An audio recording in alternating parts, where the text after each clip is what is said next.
And last year, when Carly Slade just showed us a perspective on working class people and our contemporary Western working class culture with beautiful detail, she stole our hearts.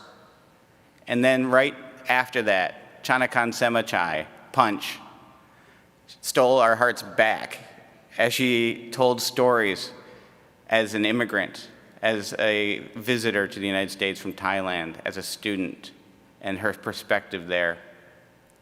So if this is your first NCECA, I'm really, really, really thrilled to share this group of emerging artists with you all. And I hope that you're inspired to apply. If you feel your work is a voice that needs to be heard, I hope you'll give NCECA a chance to share that voice. So I'd like to introduce our first emerging artist, Austen Brantley. Austen is a self-taught sculptor who fell in love with the art of ceramics at 15 years of age. Over the last decade of creating, his work has taken him to multiple countries to hone his skills, produce several monument commissions throughout the United States, and a plethora of exhibitions, including a recent purchase by the African American Museum of Dallas. Brantley is featured in multiple publications and interviews and is on the cover of Scene magazine. I'm so pleased to introduce to you Austen Brantley.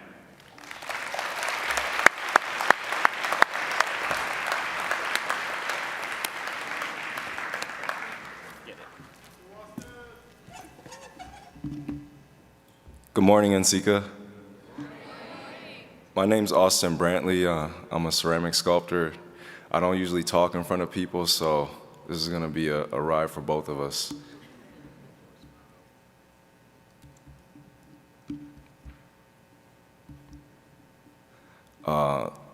That's a headshot. That's just me looking cool, to be honest. Okay. I was first inspired by a ceramic teacher in high school. No one kind of really believed in me back then. I think I was around 15 years old, and I liked to play sports. I really wanted to fit in with everybody, but I didn't have my own voice, and I didn't have a way of really articulating and expressing myself. I remember my ceramic teacher, he really cared about his students. Every time anybody did anything good in his class, he would like make sure everyone knew about it. He would like hold it up in his hand and kind of gracefully walk around the class and point out everything right about that pot or that pinch pot, hand-built thing, whatever you did right, he cared. And I always wanted that experience. So I kind of like really took that initiative to try and make something in his class. I would be the last one to leave and the first one there, and he'd have to like kick me out, like kind of shove me out sometimes. This is a piece by Frederick Hart, who created the Ex Nihilo sculpture in Washington, DC, at the Washington Cathedral. I saw fragments of these when I was in New Orleans, and I was so deeply moved by the poetic imagery and the attention to detail of the human form. It was really inspiring for me to see somebody just put their all into a piece like this. He had worked on this for about 20 years in clay, and then it was moved into the limestone medium after that. When I saw these pieces in front of me, I was like completely moved. I didn't even know what sculpture really was. I didn't understand like what a high relief sculpture was, where a figure is coming and emerging from a background. So it was really inspiring for me to see something kind of like almost flowing from like an earthly form. And it gave this like like example of like human beings emerging from something. And I always felt like I was emerging from something. These were made in 2013, and I had created these as like I think they were inspired by those pieces. They were made in stoneware clay, and they were based on the emergence of figures from stone. So almost this contrast between human beings and earth. I use lava rocks to get the texture from my landscaping jobs. I would take lava rocks and press them into the clay and see how I could get all these different textures. And I remember putting a mason stain on top of them after they were bisque and then refiring them. This was another piece I made in 2013. I remember that the one that I'm working on in this picture, it was too big for the kiln. The kiln was only about 27 inches, so I ended up only being able to keep the hand of the sculpture. These are my teachers.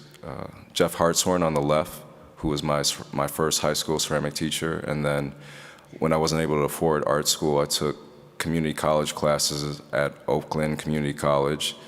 And on the right was Robert and Gail Piepenberg, who were my mentors and professors. This is a piece that I made in 2017, based on all those experiences that I had. By 2014, I had been working with those college professors to create a portfolio so that I could hopefully get a scholarship to attend an actual college or art school. Instead, I ended up being picked up by galleries and even was gifted a studio by one where I was able to exclusively work with them.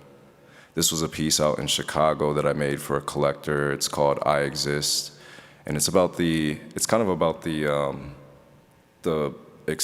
emerging. You still have that emerging going on in my work, where it's pieces emerging from either like a chaos or disarray. This piece was fired in about 7 pieces because I had like a 27-inch scut kiln, so I started to learn that I had to start putting stuff back together.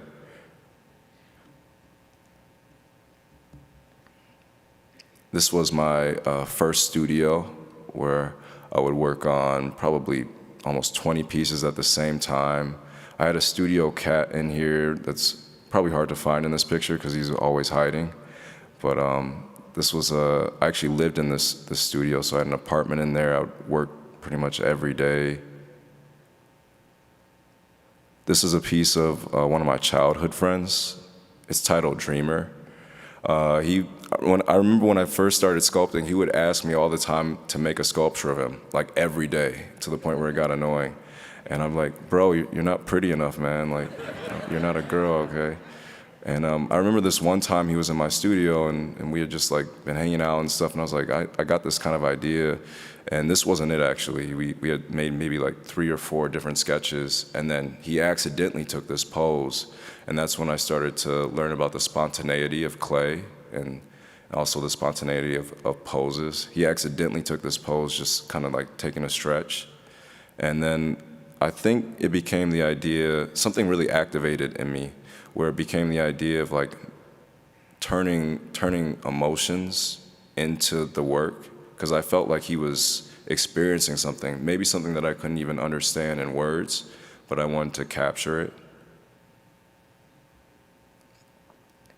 And that's what really went into like this piece that I made for the Canfield Consortium in Detroit.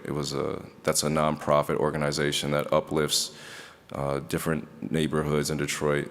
This is a piece in bronze that's actually across the street from the Obama Leadership Academy.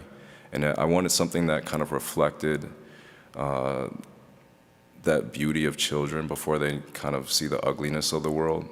Because I always felt as a kid, if I played with flowers, people would like kind of bully me. And for me, this was like an opportunity to reflect on my childhood, but also give something to other children. This is a piece called Power in the Struggle. It's made out of stoneware, and it's bisque fired, and I actually wood stained it. I remember in art fairs, I would always try and eavesdrop on how people would get their finishes, because I would always like kind of ask them, and they'd be like, "Get out of here, kid." And I would hear people talk about trying different mediums. I love the way that ceramicists would like talk about ideas in this like expansive community of like, oh, I just tried this glaze, or I just tried this thing. Look how it did it. And I would listen to them talk about stuff and just like hear things here and there, and then experiment in the studio. This piece was also kind of like, in Detroit we have this piece called the Joe Louis fist, and it's a sculpture of just like a fist kind of. It kind of represents Detroit in a way. It's like a very strong sculpture. And I always thought about that with the power fist. But I always feel like Black power is something that has to be upheld. It has to be something that's always taken care of, and it takes a lot of grace and stability. So I have these figures at the root of the piece almost, just so that they are like holding up this powerful symbol. This is one of the pieces I brought to NCECA. It's stoneware and wood stained as well. It's me kind of experimenting with the idea of hair and braids, and how nature and nature and us can look the same and be one and the same thing. I'm really inspired by African masks and African traditions. This is a piece that I made called Siren, and it's about siren goddesses in Africa. And the reason I like those is because I feel like I've had experiences where in life I've had to be taken down a peg, or I've had to suffer through things. The African siren goddesses, they actually abduct you so that you transform into a better version of yourself. And I always think of it as a way of tough love. When I saw these African masks from West Africa that had cowrie shells in the eyes, I always wondered why they did that. And I found out that it's because the ancestors can actually see through the African traditions through rituals and dances. And I wanted to, in a way, have my ancestors see through my sculptures.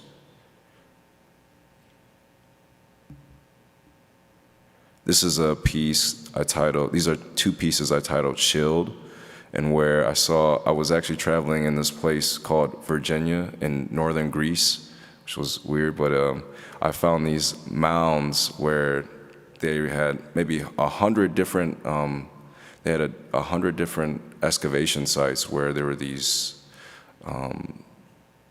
beautiful tombs for Macedonian princes, emperors, queens, and I always liked how much intricacy was put into just the armor. This is in the middle is one of the shields from one of the tombs. And I like the idea of play with the figures, how they're I love how they're gracefully kind of moving around, forming and creating their own narratives. So these are like king and queens. These are Senufu masks from the Senufu people of Côte d'Ivoire. I'm really inspired by these African masks because I love the figures sitting on top of them. It's really inspiring to see, in a way, like concepts that I didn't even know I had already. These figures are almost like emerging from the top of these, and I hadn't even seen them before. And then they inspired these works. These are my Crown series that are inspired by those African masks where the figures are just emerging from the top of the heads. I always feel like people should be their own crown, that you should honor yourself. And this is kind of that's the inspiration from those pieces. When I look back on my journey and using lava rocks, using textures and forms to create stone-looking, filling forms and have emerging figures from that in these triumphant poses, I think about how it almost feels like the people in my life have been like a mountain for me. So this is actually a piece I titled Mountain, where I was taking those textures, the same textures from the lava rocks, and creating a stone, but instead also making it the form of an afro for a Black woman. Because I feel like all the Black women in my life have been like very amazing have been an amazing like thing that I built my life on, and they've been like the world to me. So I titled this piece Mountain.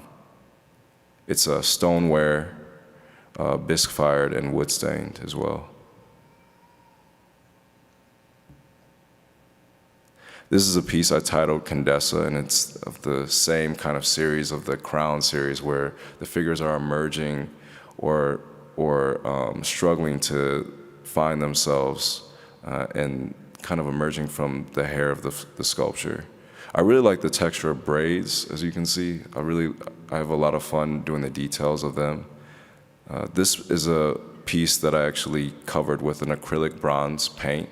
So I actually had to put a base coat on the bisque fire, primer, and then I spray once I add the metal paint, I spray different oxides on the surface, and just like glazes, it has a chemical reaction. It takes a little bit of time. So I'll paint it and then go party for like an hour or two, come back, and then my piece is done.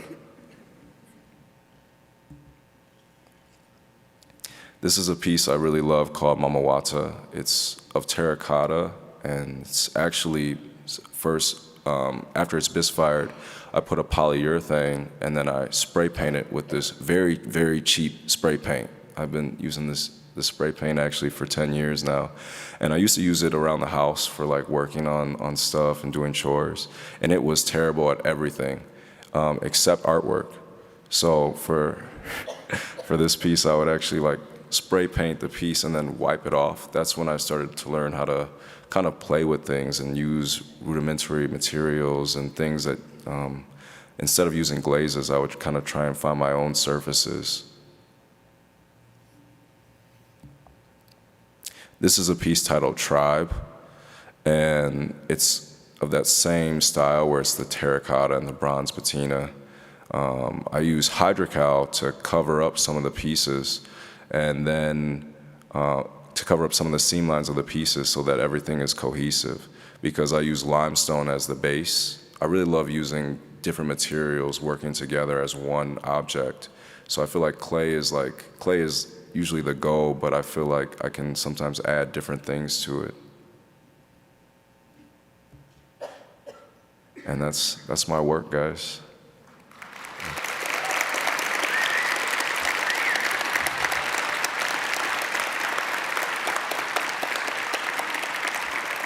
Thank you. Thank you. I had the pleasure of being one of the emerging artists and working alongside other great emerging artists from all over. I've learned a lot from them, and I want to introduce to you Heidi McKay Castro, who is a studio artist and faculty member at the University of Iowa. She earned her MFA and MA from the University of Iowa and her BFA from the Ohio State University. Her work has been featured in over 50 exhibitions at venues such as the Charlie Cummings Gallery, Clay Akar, the Clay Art Center, Kobo Gallery, and the Eclectic Center Gallery. Casto has been a featured artist with Art Access and in 2022 was selected for 2 purchase prizes in the Strictly Functional Pottery National. She was named a Ceramics Monthly Magazine Emerging Artist. I'm welcoming Heidi.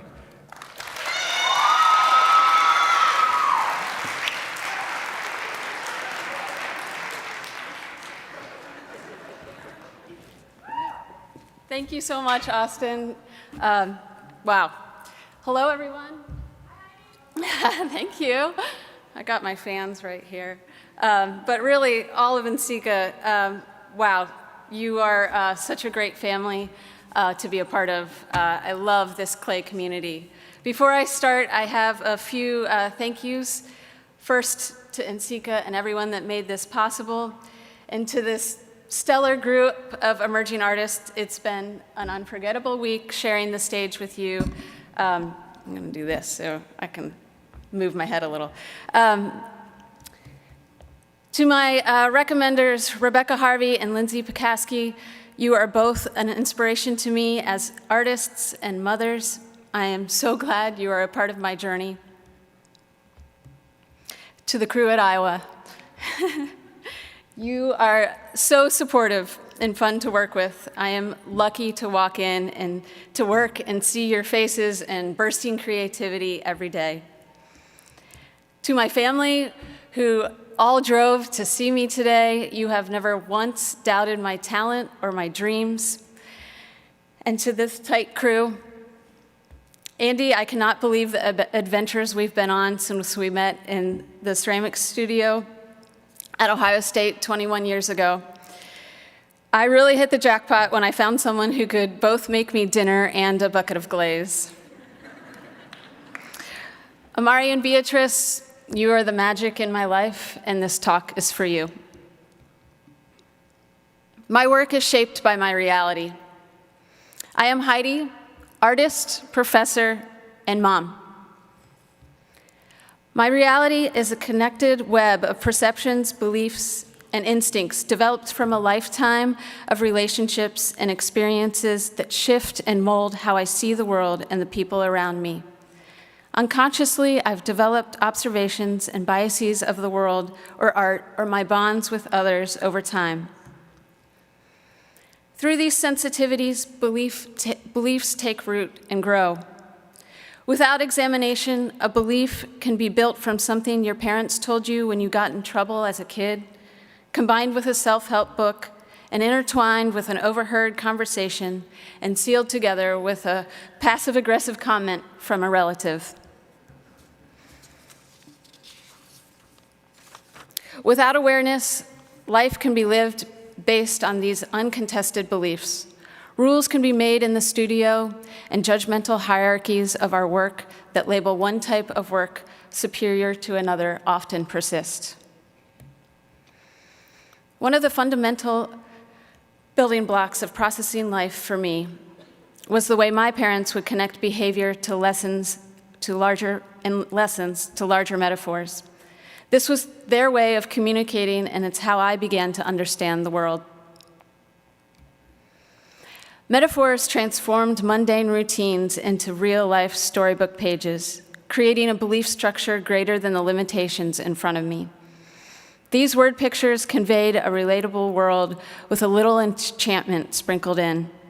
Stories we told to bring significance to the mundane. In my work, I anthropomorphize animals as metaphors for lived experiences.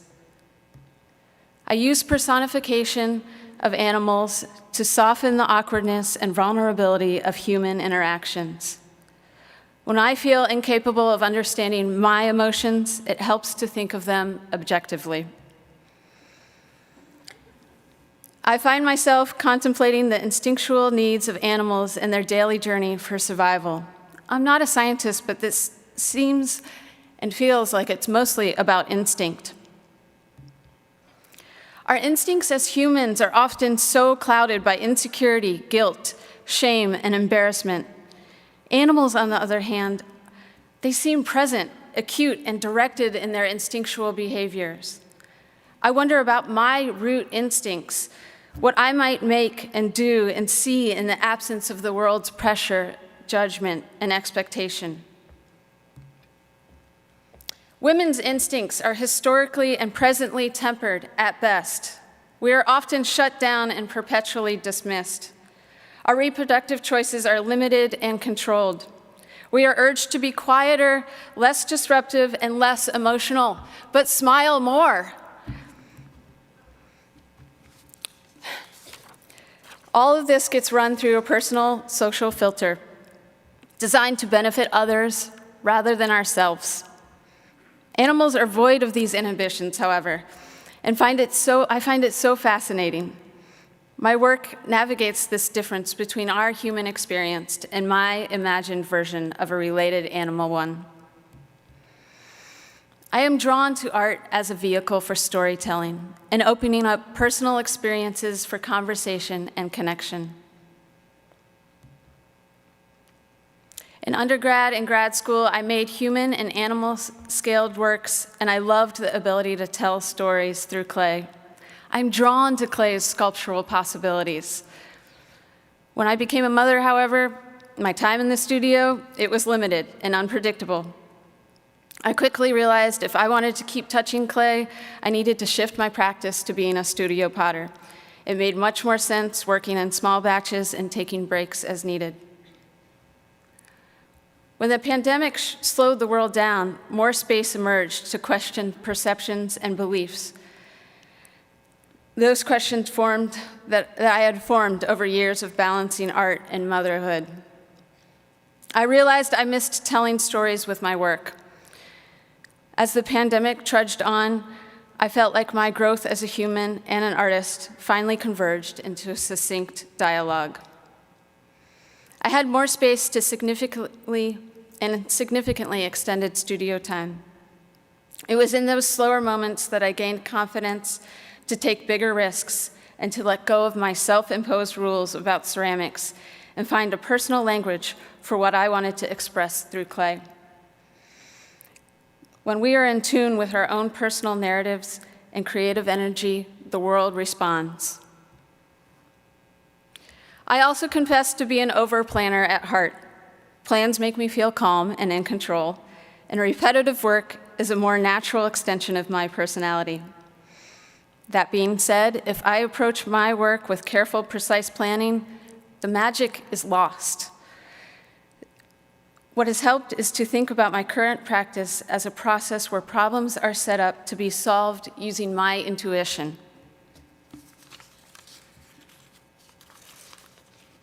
I first throw the forms as a meditation. I'm going to take a drink of water.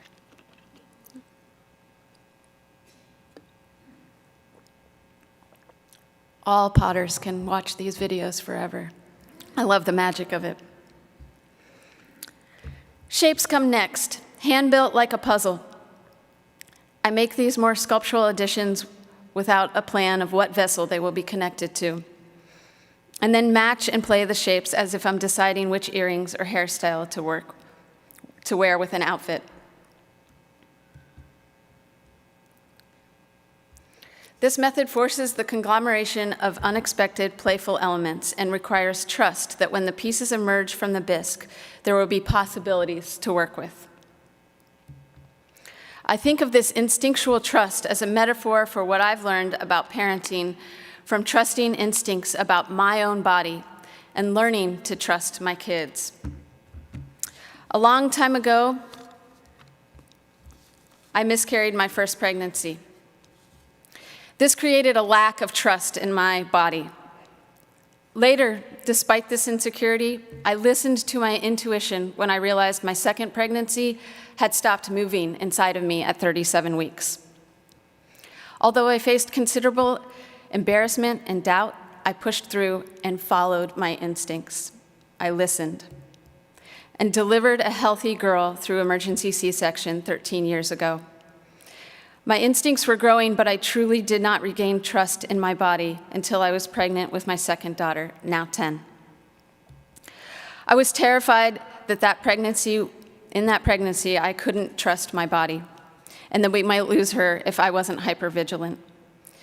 I had to make a then incredibly impossible choice between a conventional vaginal birth, which I had internalized as the right way to do it, or plan for another cesarean delivery.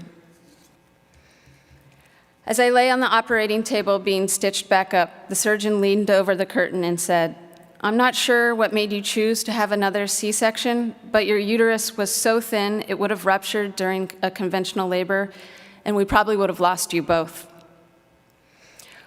What a wave of confirmation that I had made the right choice, and that somehow through the cacophony of voices and expectations in my head, I had found my instinct and chosen to trust it. I have never felt comfortable being defined as a potter or a sculptor, but rather both and. In the same way, I know that I now need to be both an artist and a mother, both artist and professor.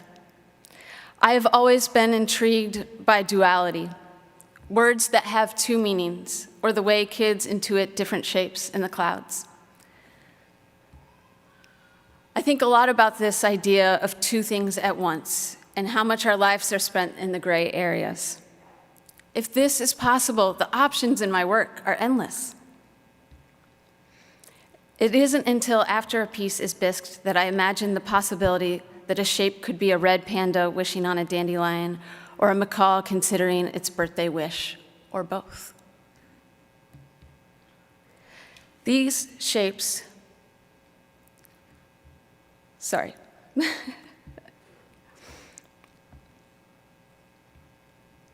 Lost my place there. These shapes can be anything. I believe if this duality is possible for the shape or cup, it is possible for me and for all of us. I can be a mother and an artist. I can be happy and a professor. I can be a potter and a sculptor. I can support my partner's artistic career and also be supported by him in mine. I can be a mom and a teacher, a life partner and a work partner. My work can be awkward and delightful to use. The beauty is in embracing it all. As my girls grow older, my instincts will lose their protective power, yet I can teach them to trust their own instincts. This is advice we can all learn, to not let the world speak louder than our own internal compass, and to embrace the nuanced of all the possibilities of a both-and life. Thank you.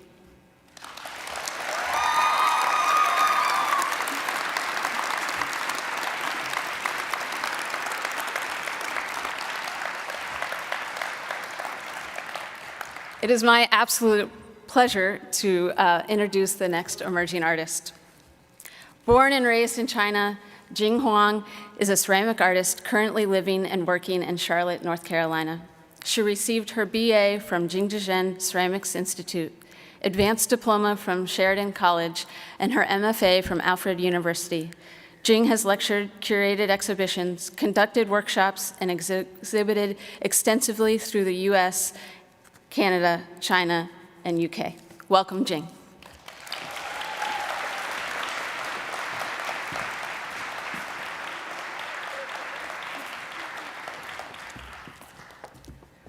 Hello, NCECA. Thank you, Heidi, for introducing me and for adjusting this microphone, because I'm short too. My name is Jing Huang.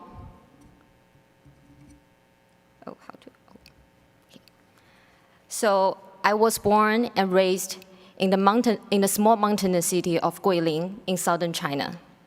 My hometown is famous for its breathtaking landscape and scenery. The 3-year-old girl on the left is me. When I was that little, my parents sent me to study the traditional Chinese ink painting and calligraphy, which became my first memory and experience about art. Even though I have lost most of those conscious memories, but this experience still sets an invisible logic in my work today. My journey in ceramics began in Jingzhen, known as the porcelain city since the Song Dynasty in China. When you enter the city, you can easily tell it has a deep connection with porcelains because they are literally everywhere. Starting there for 4 years helped me gain many skills rooted in an understanding of Chinese traditions and history, such as the strict requirement of techniques, subtle aesthetics, and a high respect for tradition and history. In 2013, I brought my art practice abroad to Canada to study at Sheridan College, and later to the US to pursue my master's degree at Alfred University. Integrating the complexity of North American culture, people, and surroundings through hands-on academic study and residencies shaped the new aspect of my personality and mindset, and further influenced how I make my work. I had both positive and negative experience living in a foreign country. Over time, I started to learn that my background and my personality brings a fresh voice to the community, and I should not suppress them. guided by the feelings of living in an unfamiliar landscape, meeting different people, and experiencing new cultures. My figurative works made between 2013 and 2018 explored my shifting identity, dislocation, and cultural displacement. Before leaving Canada, I made an installation named The Deer of Night Colors, inspired by the story of the Buddhist Jataka tale of the same name. Referencing the mural paintings of Mogao Cave from the Northern Wei period in China, my work was expanded upon my previous studies by delving into the narratives of my culture and traditions. In this installation, I have reinterpreted the characters by using the palette from the original. Their gestures have been manipulated and their faces have been changed. I'm wondering, as we have all been shaped from one place to another, is the story still be the same?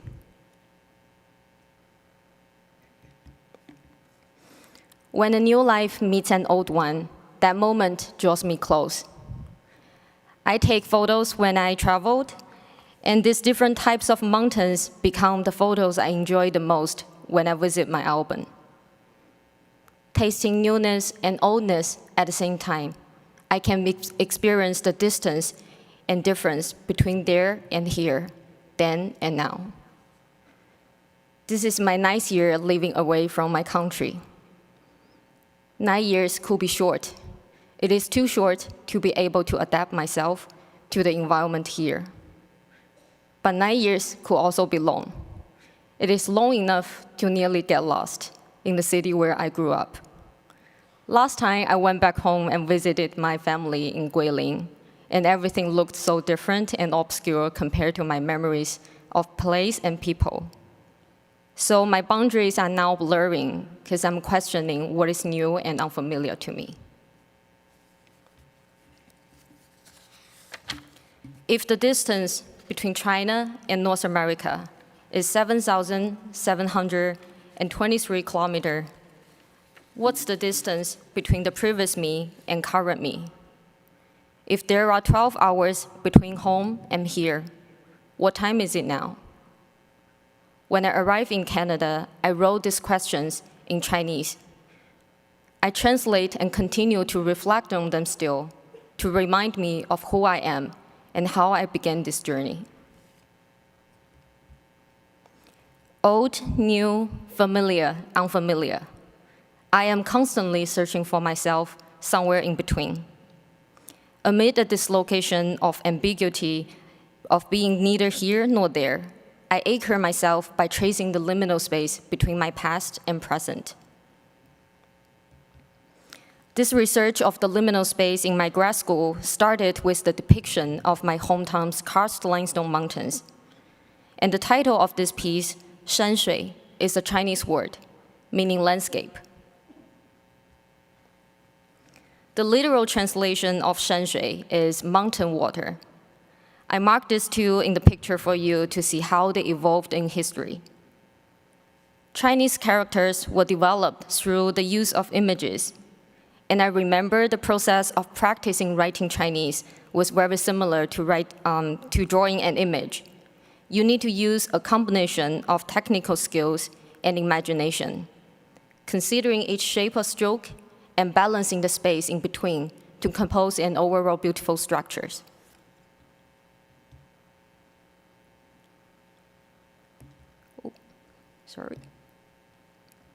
Hidden is an installation that played this idea of image, balance, and space from my early experience practicing Chinese calligraphy and painting, including the depiction of my mountains from hometown, my figure, and several ink paintings. This work becomes a recollection of my past, present, and imagination. Reminiscent of the ways of using color in Chinese painting, such as color washes, wet underpainting, and layers of color. My work is also comprised of multiple layers of ceramic materials. using a soft color palette and velvety glaze surfaces to mimic the Chinese pigment. The figure, which I believe would not be able to function in the present or move forward, were a potent symbol for me to carry the story. I also reference the Chinese Scholar's Rock, inspired by memories of my father gathering strange stones while hiking. Usually displayed in our tea room or living room, I thought they were simply souvenirs when I was, from my dad's trip when I was young. But later I realized that his collection actually reflected to a tradition in our culture. During the Song Dynasty, the Chinese literally took a piece of rock from nature as a representation of the actual landscape, to observe and experience, to display and appreciate for their surroundings. And this wonder of the Scholar's Rock mirrors my feeling and my early memories of my hometown, my culture and tradition.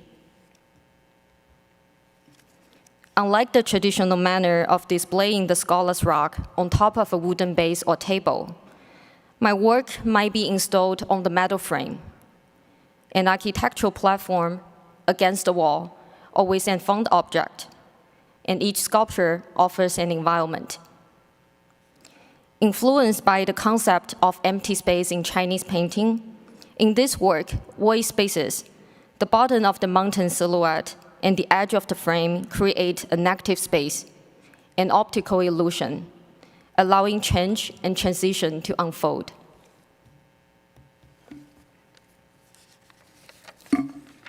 Instead of the linear way of making a sculpture from a sketch, design, or prototype, I hand-built my work part by part without a blueprint and assemble them together once I have plenty of components. For a sculpture that needs to stand upright, it is my intention to build it horizontally on the table from the beginning in order to achieve an unknown structure. And in this case, the greenware is usually too fragile to move, so I can only see the final picture through the completion of the process. After reorientation, the large ceramic rock can only stand with the support of its surroundings, and a tiny part of the rock attached to the wall, together with the pedestal, balances the rock in this unique corner. I approach this system as a way to rethink and to rediscover my past in order to create new meanings and to make things that move beyond my imagination. During these unconventional and unpredictable ways of making, firing, and installing, the position of my work shifts and changes to contribute new gestures and unique scenery. Many of my works has the potential to stand differently. I fire my sculptures suspended on stilt, letting glazes run and pull naturally with form, bringing a sense of nature and flow into my work. Mountains, clouds, and rivers appear frequently in my work. These three elements coalescing from memories from my hometown also speak of different relationships to place. Recalling and abstracting this element in my memory gives me ability to translate and graft them together into a poetic ceramic moment. Unlike languages, clay is a universal vehicle that allows me to express myself without barriers. My diasporic experience of traveling and living in different cultures has taught me how the power of interacting in diverse communities can affect an individual's growth, values, mindset, and creativity. In 2022, facing increased awareness of social tension, violence, injustice, and AAPI hate, I co-curated an exhibition titled Here, There, Now, Then, In Between Journeys, that brings together 9 artists inspired by their cross-cultural understanding between the cultures of China and the US. Acknowledging of our lives and histories, we want to use our work to generate new and evolving voices, a transformed power, and the potential for integration of cultures in the whole ceramic communities. Until I moved away from home, I had little conscious appreciation of my surroundings. This natural appreciation of my past and my own culture is something I can only develop through a long-term departure and quite a bit of wandering. My recent body of work, the Loop series, is based on this idea of an amorphous shape that indicates no beginning nor end, but instead place emphasis on the winding path itself. Turning around, up and down, my life experiences accumulate into a process of change and discovery. I believe for some destinations, I can only arrive at by making a detour. As a perpetual shifter and seeker, I am drawn to explore environment, landscapes, new context for myself to be and my work to become. I consider my work to be neither a representation of my hometown, nor the view of any specific location. It is a process of seeking a deeper understanding of myself and experience in the world. No matter if the sceneries echoes my past or present, east or west, in this transitional space of my work, landscapes coexist. Thank you.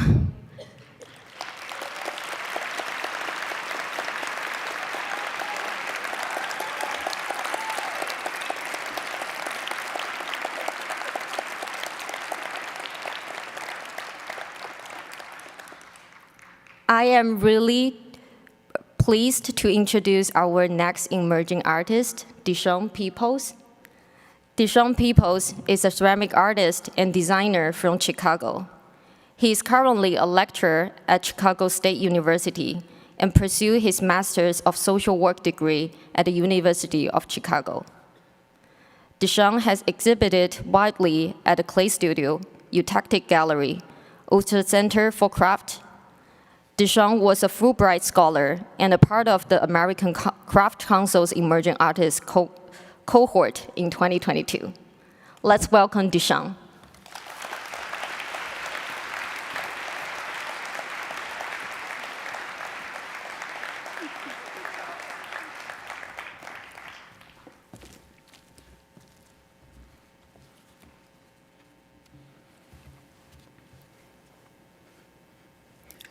Hello, everybody.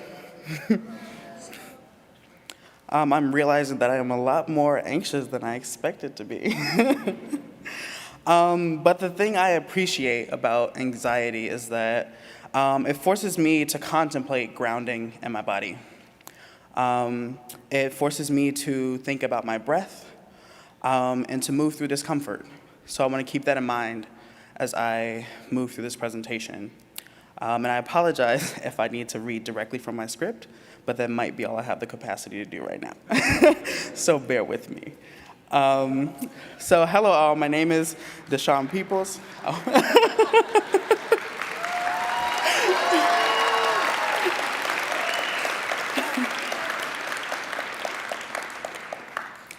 Thank you. My name is Deshun Peoples. I am from and currently living in Chicago. I'm a collegiate educator, artist, designer, aspiring community organizer, social worker, and therapist, and now an NCECA emerging artist. I titled my talk, "The Price of Admission," because I wanted to think deeply into what it cost me to be here.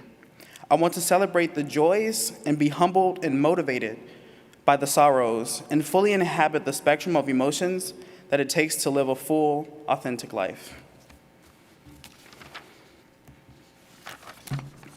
I'm going to start off by saying something maybe slightly controversial at a ceramics conference, but I do not live and breathe clay. It is only one small part of what I do, of who I am, and how I move through the world.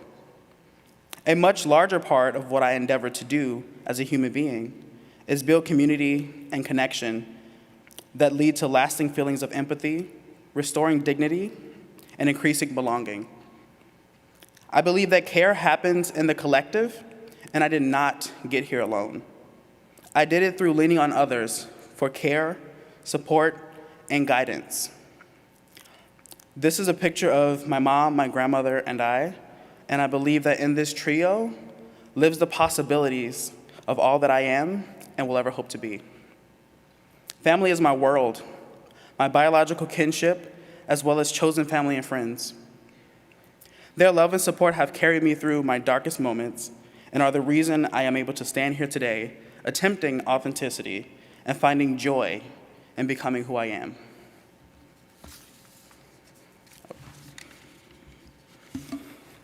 Here I've highlighted two important mentors on my journey: my kind, revolutionary supervisor of the Spark LGBTQIA+ peer mentoring program at Bates College, Lexi Mucci, on my left, so you're right, and my amazingly queer, Black, brilliant theorist undergraduate advisor, Dr. Charles Nero. I've been fortunate enough to stand alongside and be trained under deeply invested stewards of the power of the collective.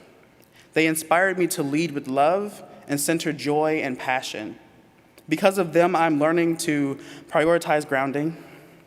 I'm striving to be grounded in my body, grounded in love, grounded in compassion, and grounded in the ways that I show up for community and try to show up for myself.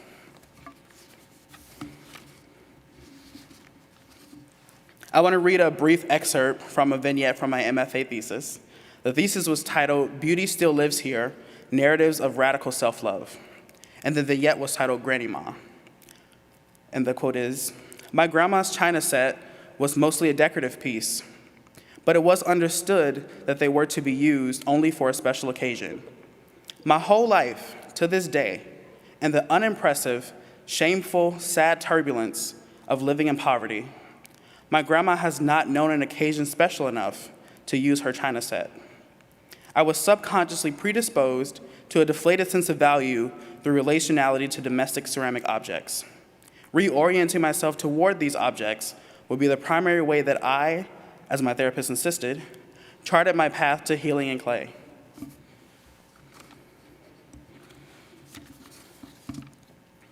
I didn't know it at the time, but this pot on the left, inspired by the Chinese Song Dynasty bottle on the right, and I think it's flipped for you, would catalyze a likely lifelong conversation about beauty, value, and tangentially, equity and justice. Here are some of the pieces that I made during the exploration of porcelain in Chinese Song, Yuan, Ming, and Qing dynasty bottle forms.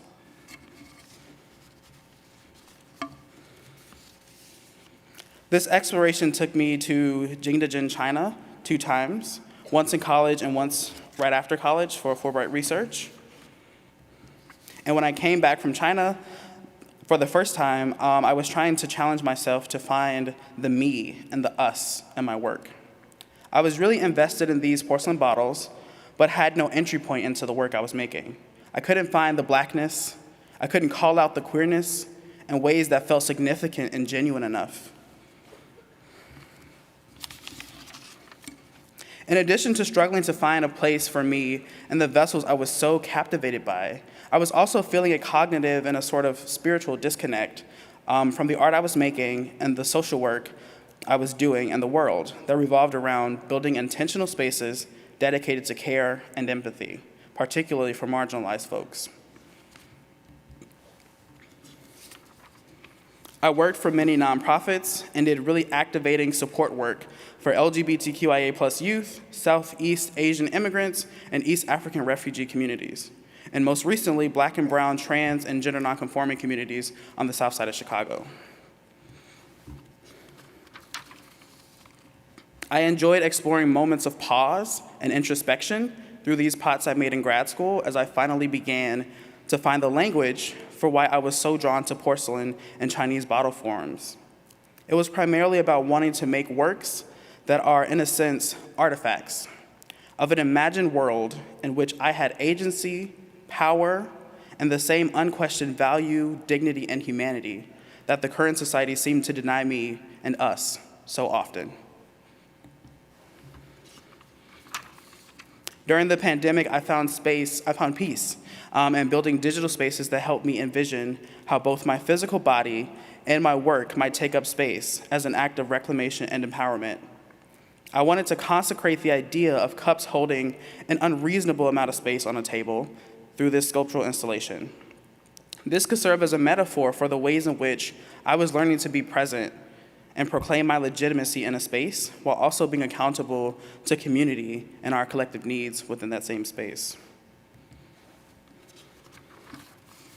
Next, I want to touch a bit on color.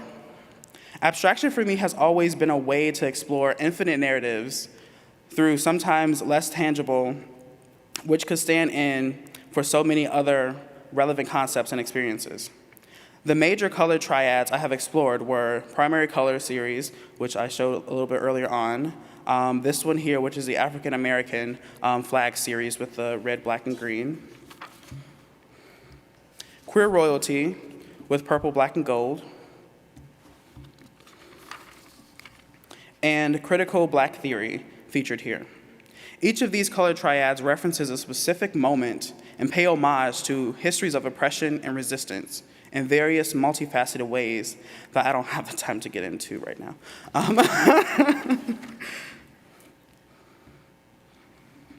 I'll briefly highlight some explanations of my emerging artist exhibition. I consider the work to be autoethnographic. Through my personal experiences, I am exploring intergenerational narratives of love and trauma that encapsulate larger cultural understandings of Blackness, queerness, and marginality.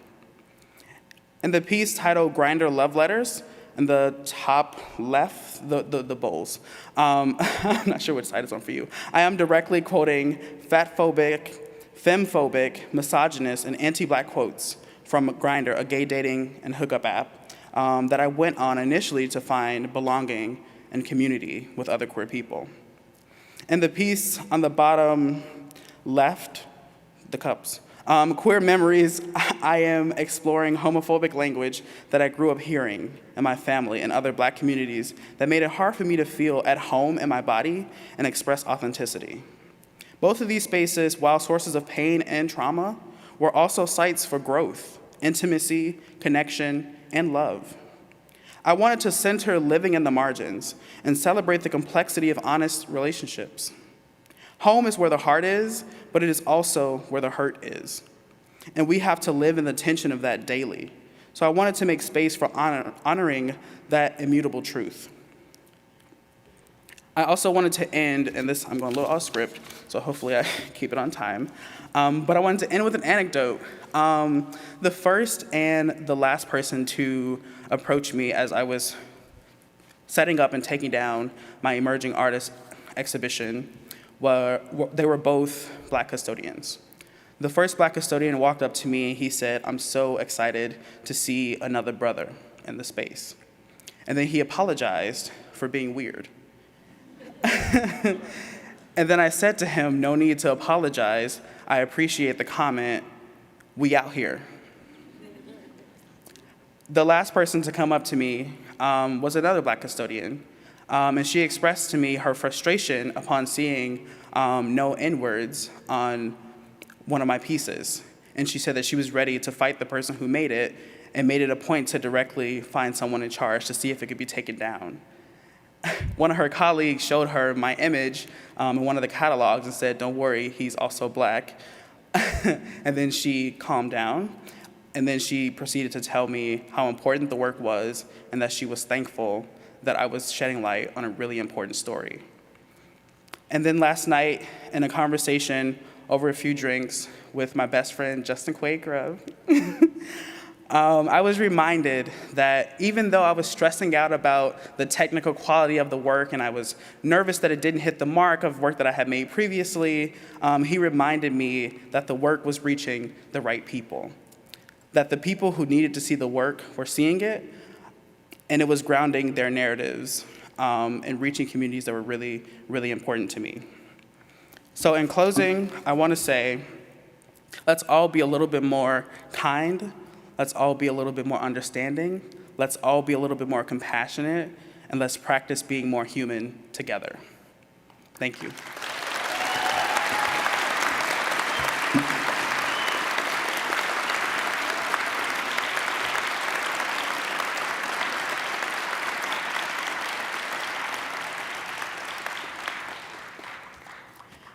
I have the pleasure of introducing a new dear friend, Kate Strachan. She's an interdisciplinary artist who has been living and working in Asia for the past decade. Her work has been exhibited across Asia, in China, Japan, and Taiwan, including New Taipei Inga Ceramic Museum 2022 Ceramic Biennial. She is also the recipient of Shigaraki Cultural Ceramic Park Exchange, supported by the Japanese government, and has most recently been awarded the EKWC Scholarship Grant, sponsored by the Dutch government. Please help me welcome Kate.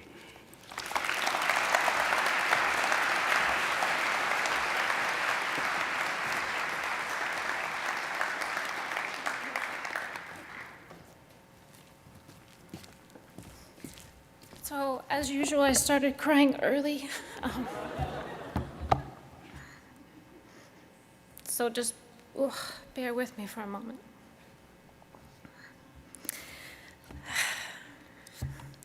I have always experienced, God damn it.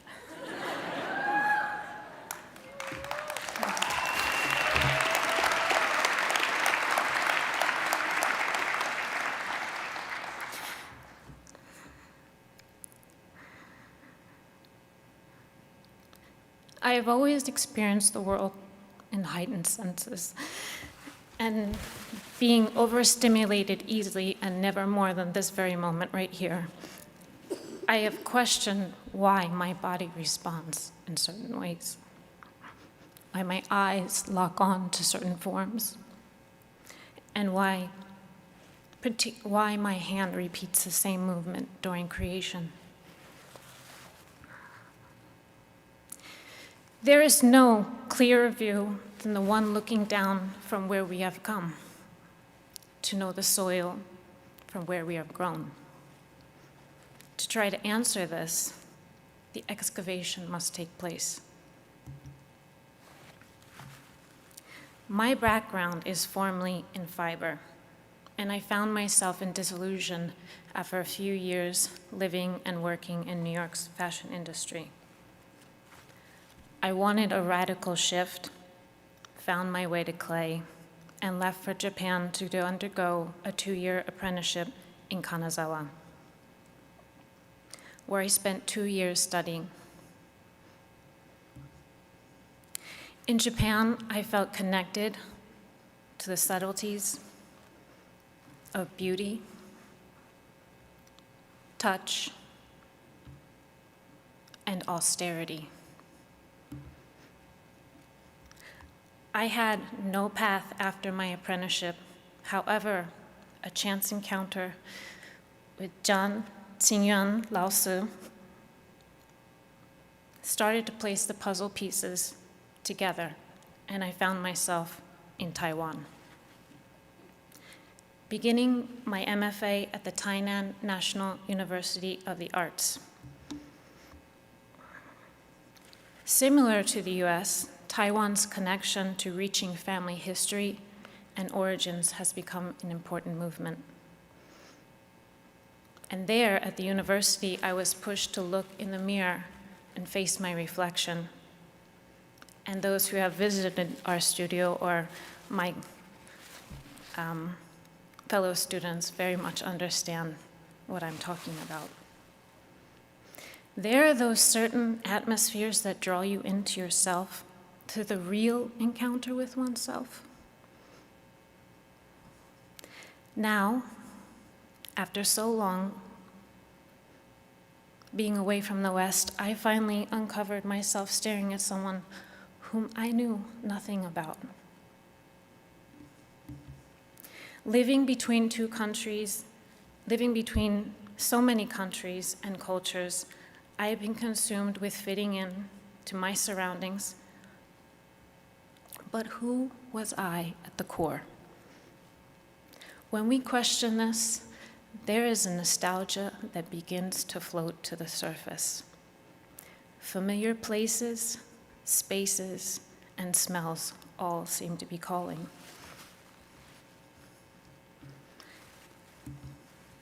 As a native of Pennsylvania, my childhood home was filled with collections of pastimes, hand-me-downs, and embroidered fracture house blessing. A part of the folk arts and crafts of Pennsylvania, which are deeply rooted from German immigrants, which became to known as the Pennsylvania Dutch.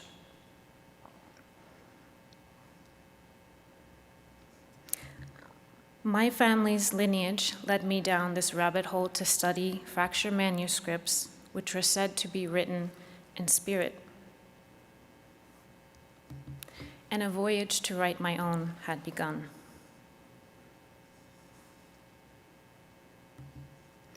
My work is formed on the basis of the ideas from the fracture documents, which are often crafted for house blessings, spiritual poems, birth and death certificates, and repetition of written letters and numbers.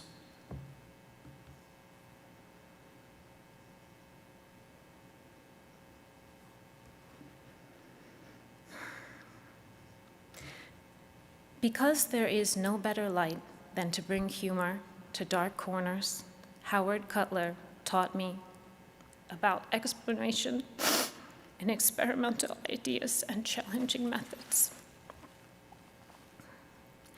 Curiosity may kill that cat, but it will never ever kill original ideas. Here, in my own fracture document series, and those familiar with the Pennsylvania motto, nothing is certain except death and taxes, I play with this word.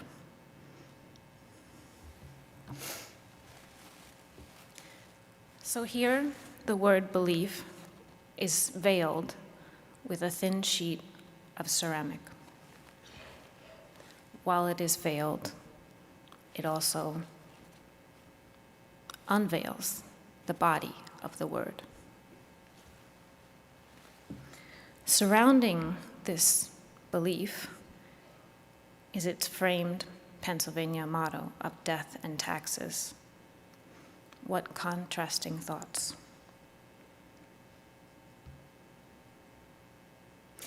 Paper, like clay, is a delicate material, and with this in mind, I use ultra-thin layers of clay to evoke femininity, fragility, and invisible senses. Supported materials such as felt for silence, wax for preservation, and wood for primitiveness. Sometimes words are integrated for playful questioning.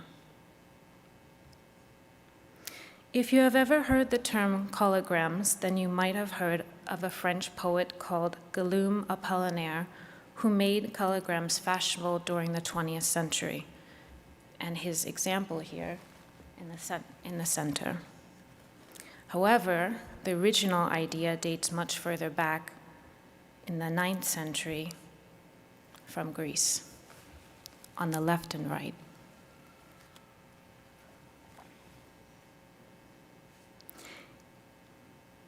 In my own fracture series, I use the term kilograms to create one of my documents. This is the center. And this is the 3 panels together, and the 2 side panels. On the background of this document here is written the prefix Miss, while on the foreground are layers of letters spelling O-B-E-Y, Miss Obey, creating the form of a once bitten apple. Oops, I did something you asked me not to. While on the right-hand side, we see the prefix dis added to the obey for the fully eaten apple, completely disregarding one's authority. With all of these setting the stage, excuse me, let me back up a second.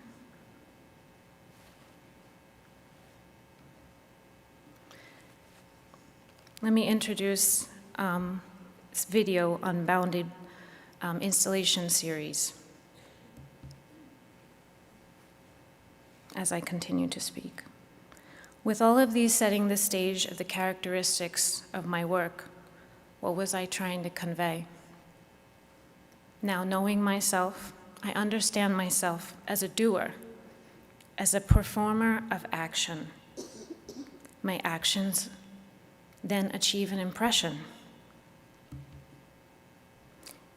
of time, an impression of belief. What is the core of belief, and how do we keep it alive? It is the day by day, hour by hour, minute by minute repetition and performance of action. In my Unbounded installation video series, the works are wood-based, painted with calcined porcelain.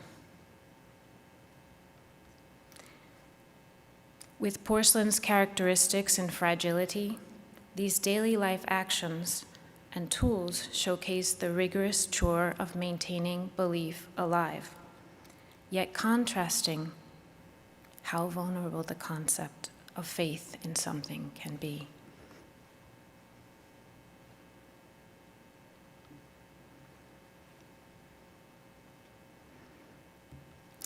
In my sculpture works, repetitive layers of clay are like that of a tree ring, conjuring the consciousness of time, like how layers of our history stretch long and wide, fragmented deposits challenge structural stability and warmth, but with preservation being key elements to survive. So in this slide, to the left is the pre-fired sculpture, and on the right is the failed sculpture. I think we've all had those fragile things that we couldn't just throw away. And from this very piece was where I began my preservation.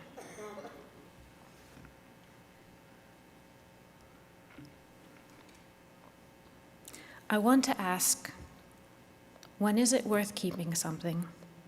And how do we preserve something? In the 5th century, the technique of encaustic wax was used to preserve brushstrokes of religious motifs, mythology, and portraits, as now prolongs the existence of my fragile suggestive forms, like here in my prolongation series and subversive preservation. And now you can see this is the failed piece with the material wax giving a rebirth to the work.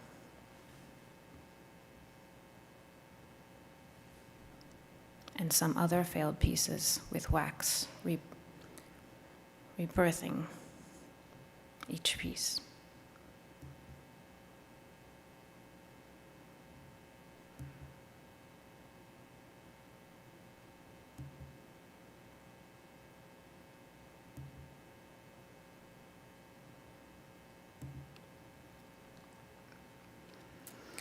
The face of femininity often veils truths, questioning what lies concealed.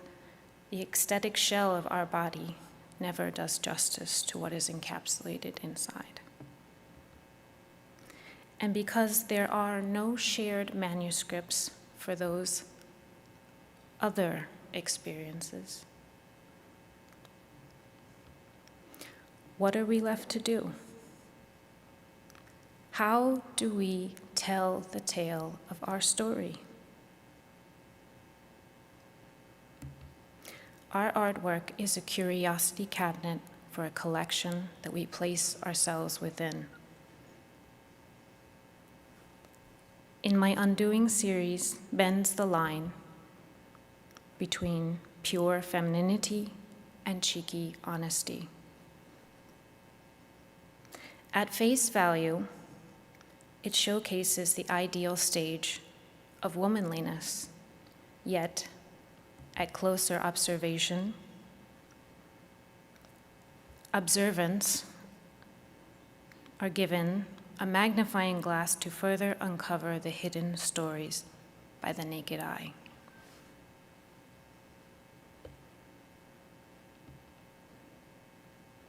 My work is a collection of relics,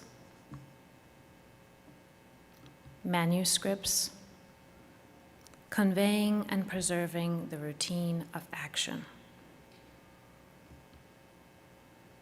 sexuality, and silence. Shapes are formed in the essence of erotic and austere. In this life, not all things are evident, not all ideas can be created, and not all questions will be answered. In our daily life, there are those times when we wonder what will come next, and how can we keep on making? And all we can do is keep on making, keep on doing, and keep on believing. The license of credence is one we all carry, but when it comes down to it, is that belief? It only works when we put some elbow grease into it.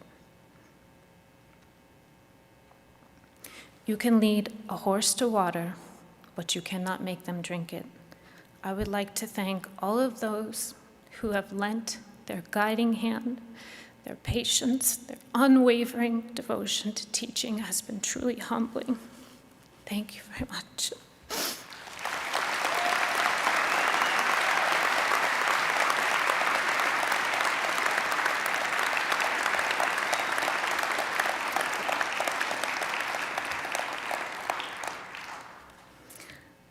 It is my pleasure now to introduce the last artist and the loudest artist, the loudest emerging artist. Marissa Childers is a studio artist living in Oklahoma City. She has earned her BFA from the University of Alabama and her MFA from the University of Oklahoma. Marissa has exhibited extensively through the U.S. She has received NCECA's Graduate Fellowship, awarded in 2021. She is named Ceramics Monthly Emerging Artist in 2022 and was awarded the Helen Zucker Seaman Research and Writing Fellowship for Women. Let's give a round of applause for Marissa.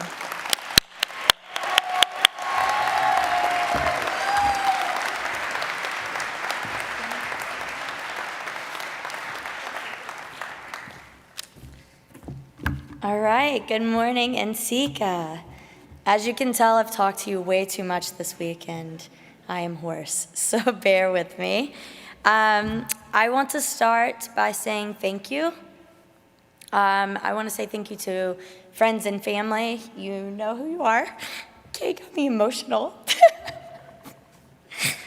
But thank you for everyone who has played a part in this amazing journey so far. And I'm just really thankful to be here. I'm going to take a moment.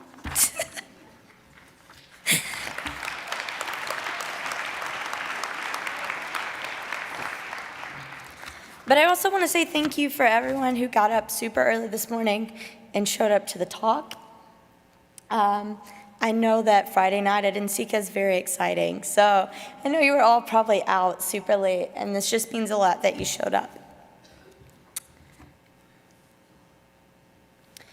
So throughout history, domestic spaces have been categorized as a feminine sphere, and that leaves the word domesticity with this negative connotation that our culture often attaches to it. Through my art, I seek to enhance the beauty of the domestic space while shining a light on the work that often goes unseen. Using domesticity as a source of inspiration and pulling from craft once seen as women's work, I create pieces that redefine the domestic space and pay homage to the women who built them.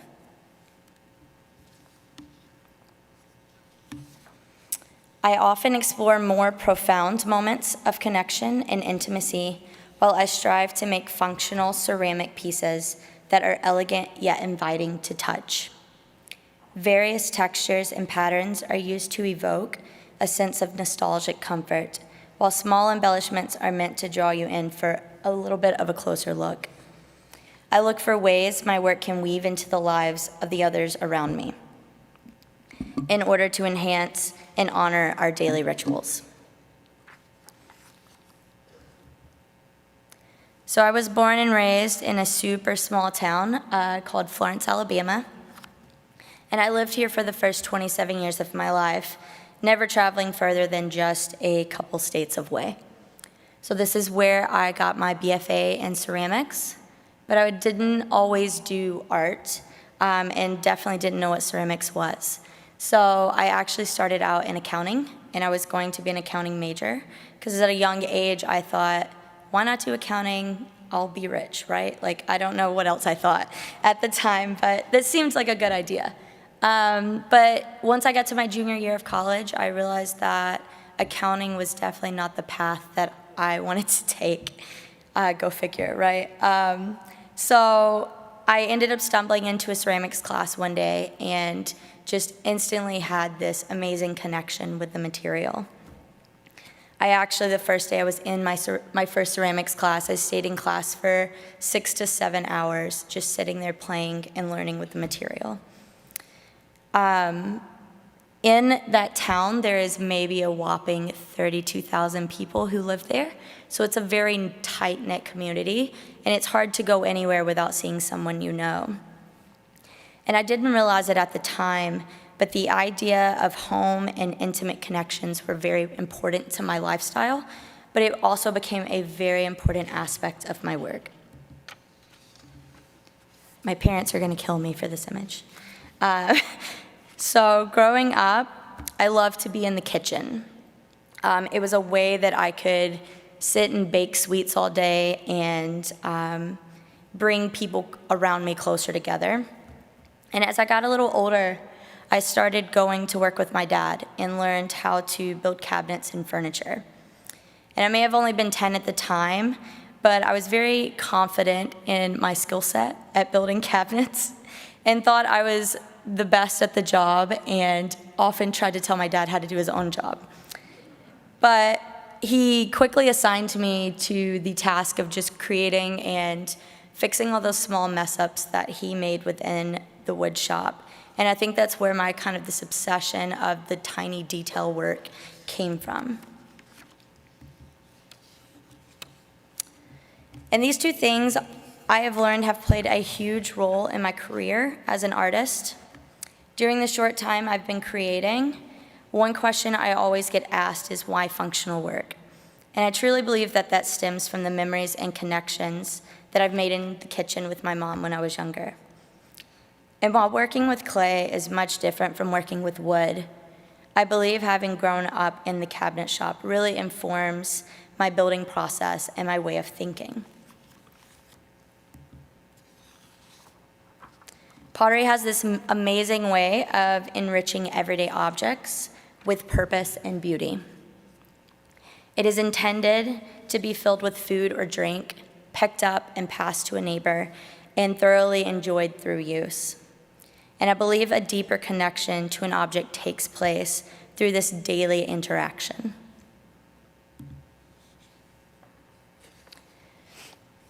Objects we interact with daily can become much more than a material item. Our minds have this way of making connections between objects and people.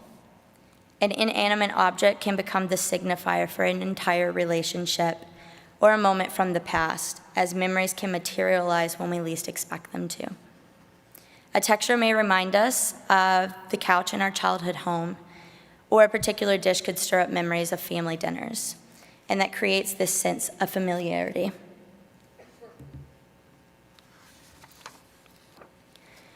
I enjoy taking various objects with which we are familiar and charging those with information that acts as physical and visual cues for triggering a memory. They represent joyful moments that are meaningful to me, but I hope that they often become a stimulant for someone else's memories as well.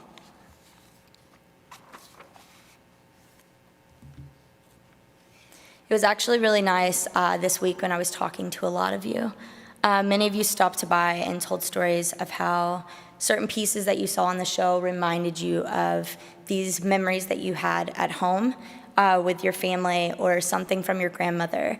And that was just a very wholesome experience for me to be able to share that with you and connect with you on a deeper level, and then also see the connection you had with the pieces. So this is a picture of some of the women in my family. So to the left, it's my grandmother and my great-grandmother, and then on the right is a slew of me, my cousin, and then a bunch of my aunts, and my mom. So sewing was once seen predominantly as a feminine activity. After the skill was acquired, a woman was expected to sew frequently and part of her household duties. I look back at the generations of women in my family and look at whose intellectual and artistic abilities were mostly channeled into homemaking. To pay homage to them and the work they did within the home, I pull my inspiration from artistic mediums, such as sewing, crocheting, and various forms of needlework.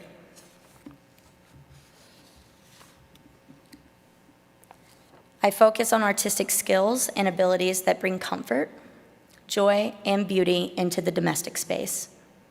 These attributes are what make a home so memorable to me. It's a place of retreat without the worries of the world around me. My artwork celebrates the moments of everyday life we take for granted, not only by elevating the domestic sphere, but also by acknowledging its invisibility and honoring its importance.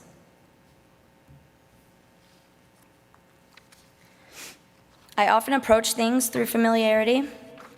My building process, like I said, is very closely related to the hands-on construction that I learned in the shop with my dad. I construct each piece using clay slabs, as I find the joy in the repetition of measuring, cutting, and assembling. While it may be a different material, the approach and thought process have a likeness. The bases and trays I build applied to the pieces here in the photos. They give us a resting place for the pottery to sit and creates this feeling of comfort.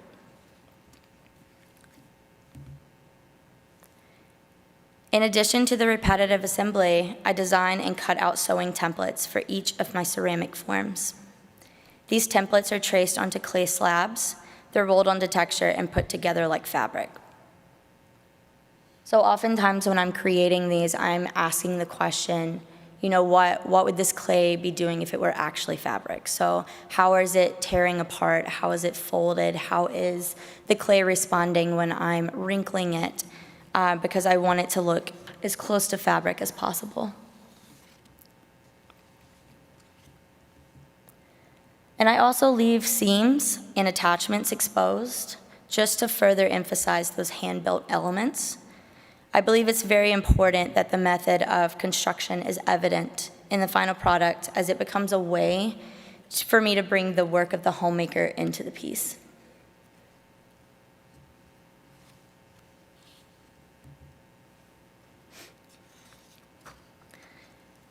I had a lot of questions this week about the intentionality behind the cracks in the pieces. And I think that that is something that I had to come to terms with myself. When I first made some pieces for my thesis show last spring, I had some issues with things cracking in the soda kiln. And I've kind of just learned to accept that for the beauty that it is. The cracks and subtle drips that are often created are due to the extremities of the kiln that I'm firing in. And rather than trying to hide those imperfections, I'm interested in drawing attention to them because I feel like it gives the artwork a little bit more breadth and brings it to life. It's also a good representation of items from within the home that has been used and loved.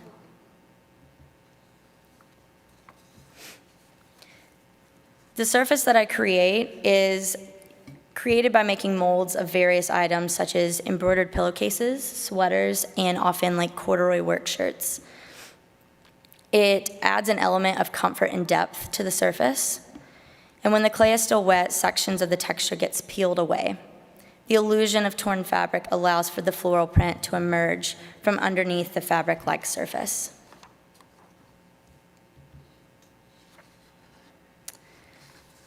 While ornament is often unconstrained by the need to function, I find pleasure in adorning functional objects we use daily. I use these objects as a symbol of the spaces that we occupy and embellish their surfaces to capture the viewer's full attention. I also see it as a way to nicely torture myself through the process. A lot of hours goes into all of the small detail work, but I just think that that's a really nice way to kind of still pay homage to those women that I'm talking about in my family. A lot of hard work goes into the things that they do within the home, and then it's often unseen. And I think that that's a nice way a lot of people don't realize the amount of work that goes into the detail work on the pieces.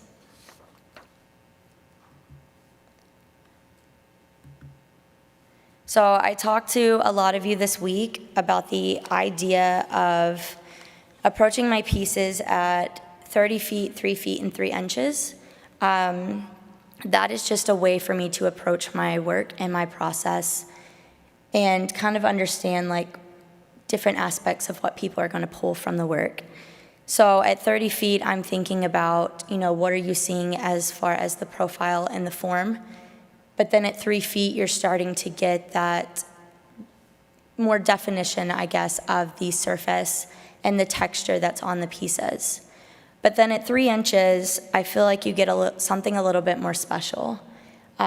You start to have that really nice, intimate moment with the piece. And oftentimes, I'll put things somewhere that you might not see until after maybe the 3rd or 4th time you've used it.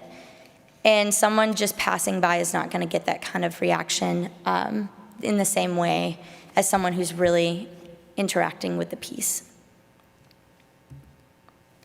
The inclusion of these details, I believe, help tell a story, as it gives the piece personality and life. Small flowers may peep through your morning coffee, or a gold accent will reflect the sunlight when it's picked up from the shelf.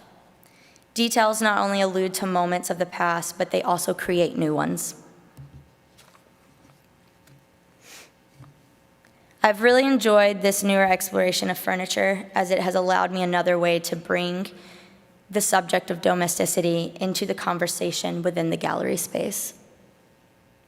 Moving forward, I hope to further envelop my work with the idea of domestic space being one of joy, comfort, and beauty. I intend to reinterpret the feminine domestic interior while encouraging others to approach the space with a different frame of mind. I hope these small shifts in perspective will offer new ways of seeing and understanding as it deepens our appreciation for the domestic sphere that surrounds us. Thank you.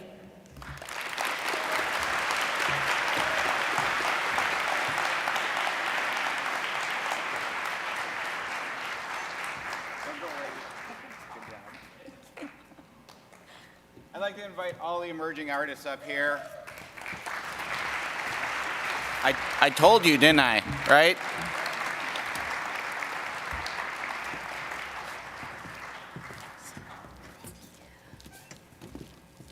Come here.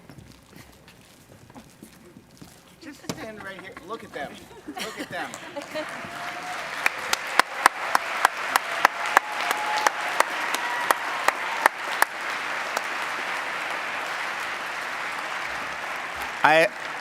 I'm so proud of these wonderful folks. The ability to delve into the hard questions and bring themselves forward and show themselves. We are so privileged to have them here as the 2023 NCECA Emerging Artists.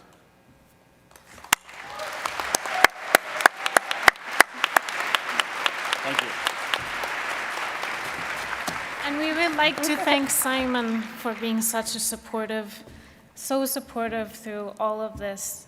I mean, he has calmed all of my nerves, so I just personally want to thank you for everything, and I'm sure everyone included as well. Thank you, Simon.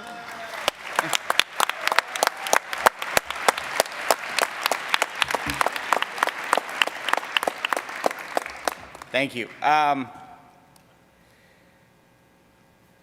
This is, I wore this shirt. This NCECA has been my feels NCECA. I'm so proud of this group. I'm ending my time here on the board. It has been lovely to see what NCECA continues to become, the way it invites people who are hovering around the edges into and wants to hear what they have to say, I think is one of the most beautiful things about this organization. My eldest child is here as co-president of the Beloit Clay Club. To have my biological family here at my chosen family, and it's like, somebody asked me what that's like, and I said it's really different walking around NCECA feeling you're about ready to cry. It's joyous. And it's hard to leave this job, but it's easier knowing that the next director at large is Michelle Castro. Yeah.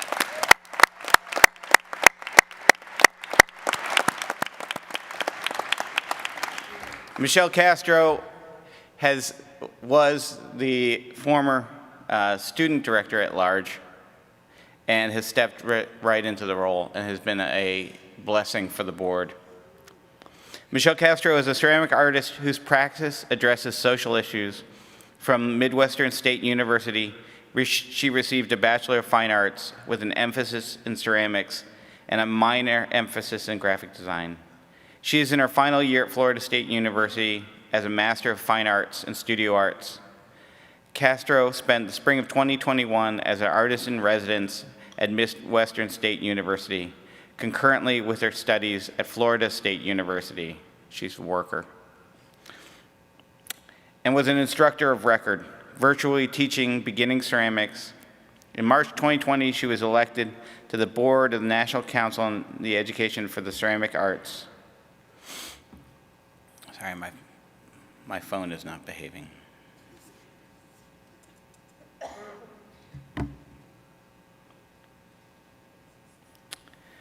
This summer, she's planning to participate in Smoother Pebble, a collaboration between physicists and engineers at the European Council for Nuclear Research in France, Switzerland, and artists from Florida State University. Michelle has had a hard NCECA, plagued with some health issues, but I really feel very comfortable passing on this job to her. We're going to take a short break. Thank you all for getting up early and joining us and opening your hearts to these emerging artists. Thank you.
Hello.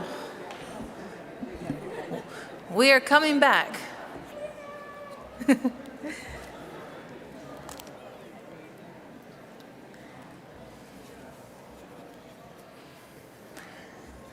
Good morning. I'm Ife Williams, and I'm the steward of the board of NCECA. I'd like to begin by thanking you all for taking the time to come out this morning and join us. I hope you caught the Emerging Artists talks, but if you didn't, I'm glad you're here for the closing lecture. Welcome. As the steward of the board, I do a lot of things, but one of the most important things I do is to push people to become engaged and to do your part, whatever that is within your capacity, within your life, to help out in NCECA. And one of the ways that I ask that you do that is to participate in our elections that we will have. This year they will follow the conference in April. You'll get some digital notifications and you'll be encouraged to vote digitally for our next director-at-large position and our student director-at-large position.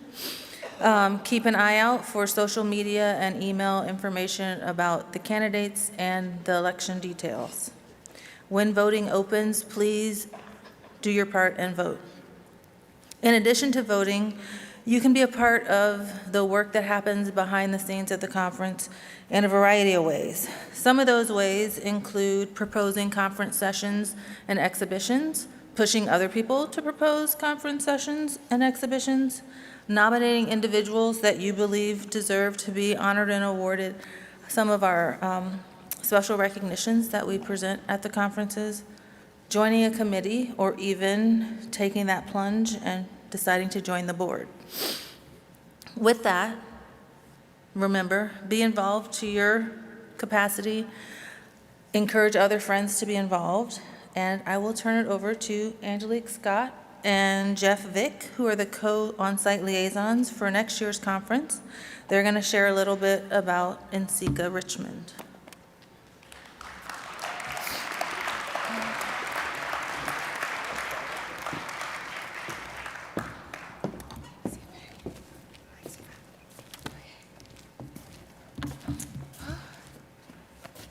We're here. We're here. Hey, everyone. Welcome. Thanks for being here with us. We're excited to see you. Wow, what an amazing gathering it's been, right? It's been so exciting to see so many friends coming back together and sharing time with each other. It's just been wonderful to witness, and so glad that we can all be back. I want to quickly thank Pam and Cal, who are the on-site liaisons for this conference. Wow, what an amazing job they did here. They did such a great job of fostering an amazing last few days here in the Queen City. Definitely raised the bar for us. So. Yeah, rock stars. It's terrifying, right? So I started working with NCECA as the on-site liaison in 2017. It's a 2-year commitment, by the way. I started working with this amazing group of individuals planning for the conference that was happening in 2020 in Richmond. And we have been working so hard for that conference. We had so many amazing things planned for everybody. It was going to be awesome. It was going to be the best conference that you all had ever been to. And in the months and weeks leading up, I just kept thinking, man, we haven't done everything that we wanted to do. There's so many more things. How can I buy myself more time? Right? So be careful what you wish for, because sometimes that happens, right? So thankfully, NCECA was able to find a way to come back and give Richmond a chance to host in 2024. Yes, Richmond. Richmond has a lot of young and emerging talent, bringing fresh life and fresh energy into our river city, building on the incredible community and foundation of many established artists. We are an exploding city of great food, great art, and great people. From our beautiful murals downtown to the Virginia Museum of Fine Arts as one of the largest and top 10 comprehensive museums in the U.S., the Institute of Contemporary Art at VCU, VCU's incredible and beloved Craft and Material Studies program, the Creative Hub and staple of the Visual Arts Center of Richmond, hosting over 1,000 studio classes, as one of the largest non-university programs, ceramics programs in the state, along with our phenomenal clay collective, #RVAClay, if you're on Instagram. Art is the undercurrent in our city, generating creativity, culture, and community. We can't wait to have you all coalesce with us in Richmond in 2024. Okay. Do we hit buttons?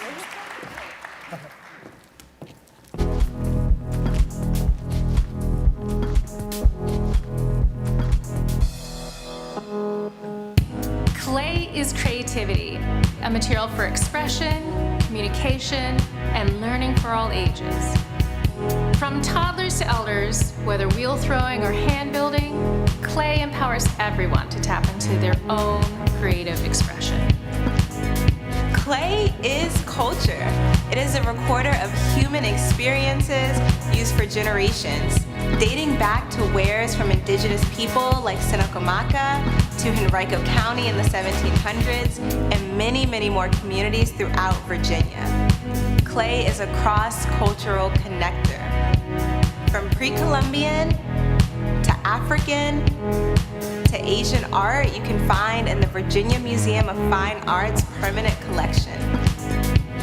It is a material that innately represents change, telling stories of past histories and shaping hopeful futures of tomorrow. Clay is community, whether we are gathering for meals or in the studios building alongside each other, sharing successes or glazed catastrophes, firing each other's work. Clay is a community-based material. We are fortunate in Richmond to have a plethora of clay studios. Some are even mobile, working to bridge accessibility gaps here in Richmond. Whether we are toasting after a studio day or coalescing for exhibitions, clay can be a conduit to building stronger, more connected communities. We are excited to host the 2024 annual NCECA conference here because Richmond is for clay lovers.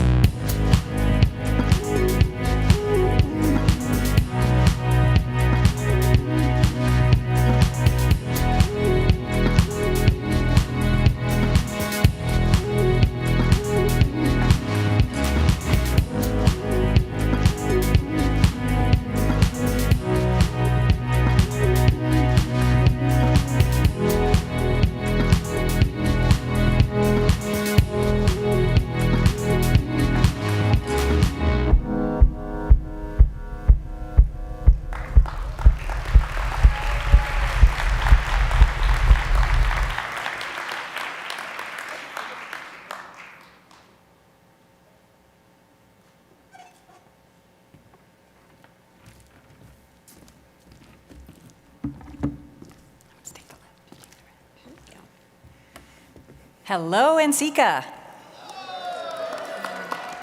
I've been wanting to say that. My name is Heidi McKay. I'm a Toronto-based independent ceramic sculptor, and I'm on the board of NCECA, and I am the Director of Collaborations and Engagement. I am PJ Anderson, one of the 3 directors at large, and I sit on the Collaborations and Engagement Committee with Heidi. So you might be wondering, what is the Collaborations and Engagement Committee? So we are all about diversity, equity, inclusion, access, and belonging in everything in NCECA, soup to nuts, programming, membership, staff, board, representation, exhibitions, curatorial, you name it, we're on it, and we are about making change. I just wanted to share with you that last year in Sacramento, at our Meet, Greet, Share, and Listen meeting, there were 11 recommendations that came forward. I am thrilled to tell you that 8 out of 11 are happening. We are making change, and we are making systemic change. And I was in the room in 2014 when Theaster Gates challenged NCECA for its lack of diversity, and NCECA has, is, and continues to rise to that challenge. I want to do a shout out to the committee who are working so hard. Many people who've been on the committee for 2 years, a few stepping down, a few new voices coming in, and several staying on. We're supposed to have a slide of the group. Oh, do I have to click? Oh, I have to do something. No. That's all right, we'll move on. We wanted to announce a new programming initiative that we would really love some help with. It's our Cultivating Community, and it's an online Instagram Live space where we will provide a platform, NCECA will provide the platform, and communities get to share where they're at, what they're doing, what they're making, and how they're making it happen. We're going to spotlight the DEIA, clay communities, organizations, programs, schools, once a month, 15 minutes of sharing, 15 minutes of questions. Now we're starting on April 14th at noon Eastern Standard Time with the incomparable Bing Davis, Shango, and the Center for the Study of African American Art. Right. So I'm just going to do that shout out. So shout out to PJ Anderson, Ray Gonzalez, who's just joining us, a former on-site liaison to Sacramento. Elisa Al, who's been with us for 2 years, stepping down soon. Thank you, Elisa. Allison Hoffman, our staff representative and Bedrock. Lauren Sandler, who also is a DAL and continues to work with collaborations engagements. Antra Sinha. Thank you, Antra. Michelle Castro. Thank you, Michelle. Mapo Kanor. Woo! And Isaac Scott. Okay, so I just have one more thing, and it's a request of you. PJ's just told you about the program. It's starting in April. We've got 10 more slots to fill. This is once a month. We want to hear from you about the unsung heroes, the unsung programs, people, communities, schools, programs. Could you please let us know if you've got ideas of who we should highlight and send them to engagement@nceca.net. Thank you. Thank you so much.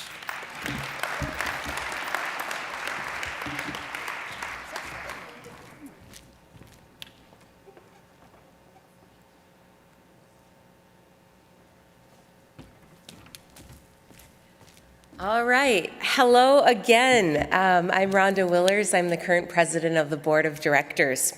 And today, I wanted to do a couple different things as we're transitioning into our closing lecture coming up. And one of those is to just take a moment to honor all of you who have held this organization in your thinking and your being for the years past, and also to welcome and continue to celebrate all of those of you who are joining us for the first time at this conference. We are just incredibly grateful to have this community grow and evolve and change and become everything that it can and everything that has yet to be. So I have the distinct pleasure, too, of this morning of acknowledging a lot of people who have worked very hard in several years of work. Brett Binford, our exhibitions director, has held that position for 6 years, so 2 terms of service. Cal Cullen, our conference co-onsite liaison with Pam Kravitz, who you all, I think, are like, way, like, right? They've been amazing. What party host, what community host. Simon Levin, that you all met this morning at the Emerging Artists, having done such a great job building a cohort group. And then also Dina Perlaska, who's done the student director at large position and working with the the student juried exhibition in addition to the student feedback room for years. Pete Pinnell finally gets to wrap up his service after going through all of the pandemic era of leadership. Thank you, Pete, for that steady leadership. And Chanda Z, our programs director, who has, oh my goodness, not 1 year of her service has been the same conference to try and learn and produce. She has done a virtual conference, she has done a hybrid conference, and this year she got to do an in-person conference solo. So big, big congratulations and gratitude to Chanda for all of that work. I also get to welcome our incoming board this morning. And so you can see the names here. Adam Chow is joining us as exhibitions director. I can clap like this. Patsy Cox is coming back to the board as steward of the board. Many of you know she served as president in the past and a director at large or student director at large at some point. So thank you, Patsy, for coming back. Shoji Satake, you'll get to meet at the end of today's program, who's coming as president-elect. We can clap if we want to along the way. I'm good with that. Angelique, and I kind of feel like there's never enough clapping in the world, so I mean, like, why not send some more love and clap? Angelique and Jeff, well, Jeff has been on forever, so, you know, thank you, Jeff. But Angelique, thank you for joining us and being such a part of this community and joining us early and now officially joining us, so thank you. Antra Sinha and Horatio Rodriguez are joining us as conference on-site co-liaisons, which I'll get to tell you more about in just a moment. And then Ife will, oh yeah, here, quick clap. Take time. And then Ife Williams, who you met just a moment ago as board steward, is going to be stepping into the programs director role following Chanda Z. So thank you, Ife, for saying yes again to more. All right, so we all know it's finally coming to Richmond 2024. Yay, we're going to be there after so many years. But what you might like to know just right now is this one. You ready? 2025, we will be going to Salt Lake City, Utah. And Antra and Horatio will be our on-site co-liaisons for that, and we are so excited to begin the process of working with them and engaging with the Salt Lake City community. So we hope to see all of you and everyone else and more at each of these upcoming cities. So one last thing that I wanted to share with you after this whole week of everything that we've gone through and been through and seen and done is just this idea of what our creativity is, where it lives. The musician John Batiste says this, and I want to share it with you. I think a routine is important in terms of consistency, in achieving goals and meeting deadlines, and also cultivating a skill or a craft. But creativity is mysterious. It has something to do with craft, but has more to do with life. And I hope that this week has filled each of you with life that fuels your creativity in the coming year and for the rest of your lives, quite honestly. Thank you for all coming and joining us and being here with us. And I'm so excited about the rest of our program today and glad that you can be here. So next, I'd like to welcome Chanda Z to the stage, and she is going to do an introduction.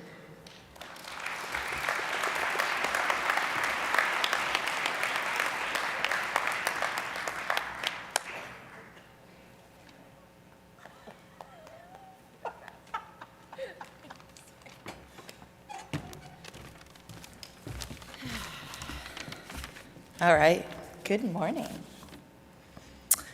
So I am Chanda Z. I've been your programs director the past 3 years.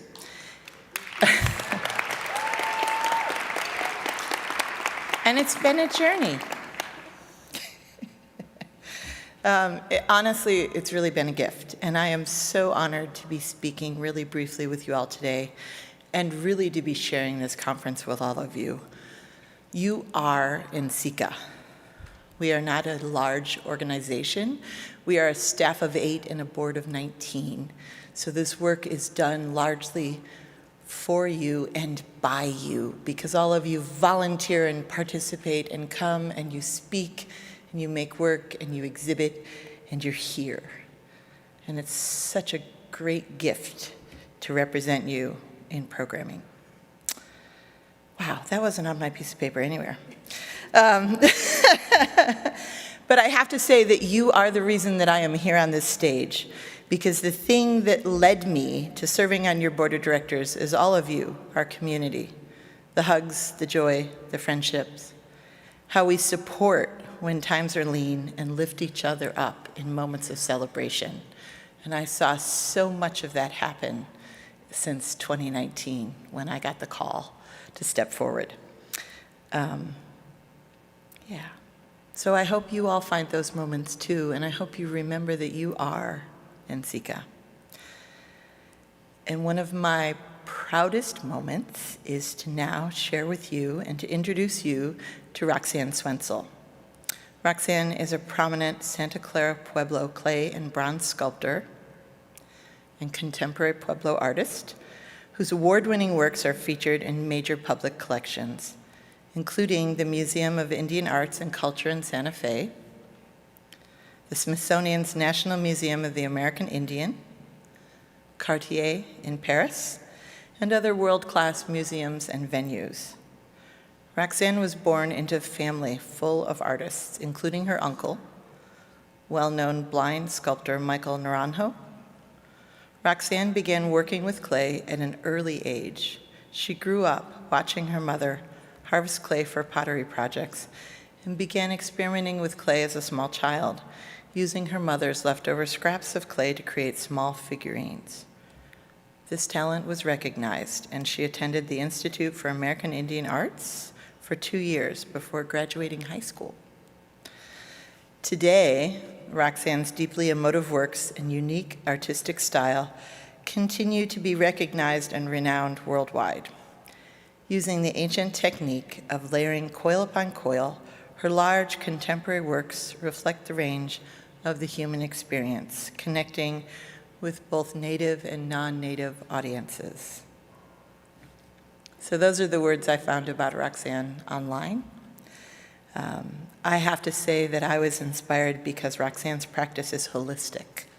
It encompasses using clay to create figurative sculptures, building an adobe home for herself and her children, working with the women of her community to build traditional cob ovens, seed preservation, and transforming the landscape around her home into a food-producing oasis through permaculture practices that led to the founding of the Flowering Tree Permaculture Institute. For those of you who don't know, permaculture is the study of patterns in nature that create healthy ecosystems. And honestly, permaculture is a very holistic approach to life in thinking about how every bit of what you do impacts on everything else. And that is why I am so honored to introduce you today to Roxanne Swentzell. Thank you.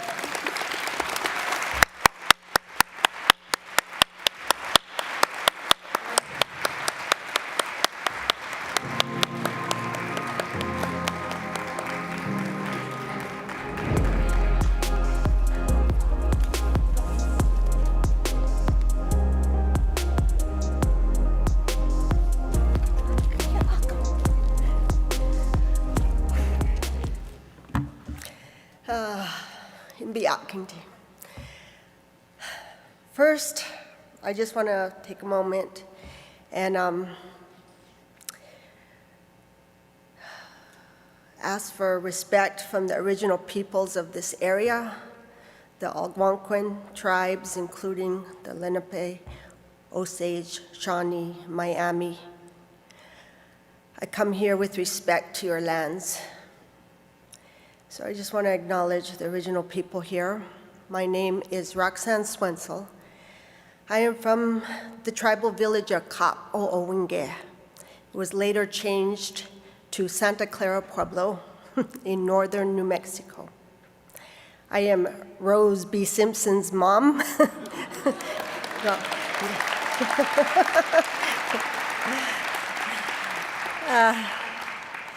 She's pretty amazing. I did raise 6 children. I am a grandmother of 4. And I am very, very honored to be here.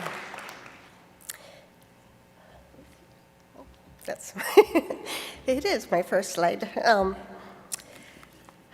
Take some good breaths here, and I want to acknowledge how to turn the page. Okay.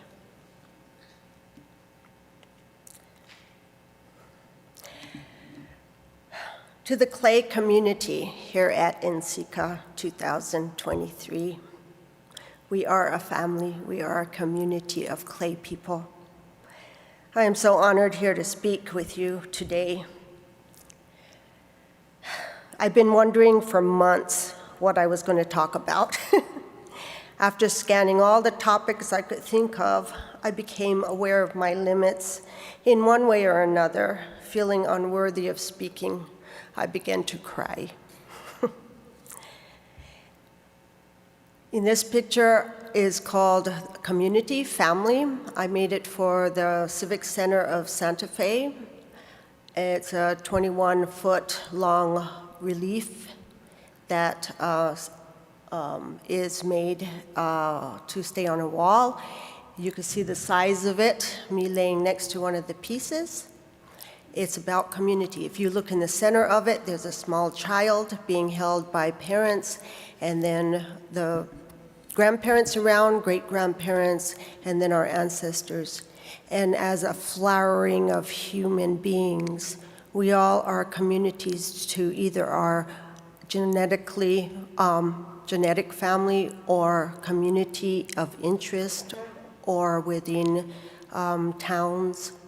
So I think of us here as a family of clay people. In the silence, as I was crying, I sank into myself. I wish I could say that I was able to rise above the harsh words of my mind, but instead, I continued to cry. The tears led me back to my childhood. Soon I found myself in the memory of myself at 3 or 4 years of age. I felt my innocence and openness. And I remembered what I have to give, the only thing I have to give, myself, my story.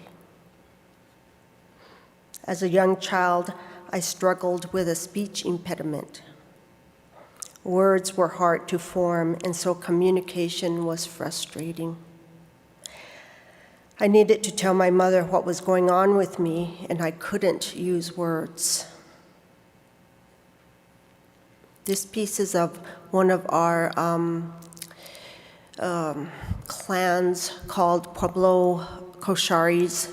They're clowns from our tribe, and he is taking off his stripes in order to find out who he is underneath the name tagging or identity we put on ourselves. He's looking underneath.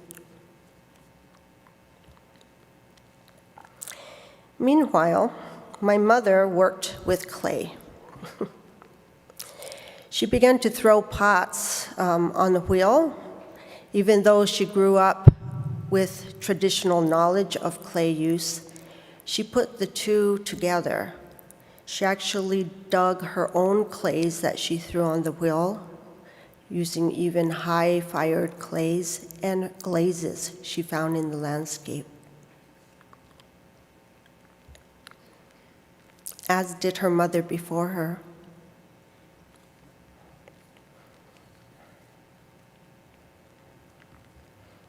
I come from a long line of Native American Pueblo women who gathered and worked the clay, and for thousands of years, they handed this clay knowledge down to their daughters.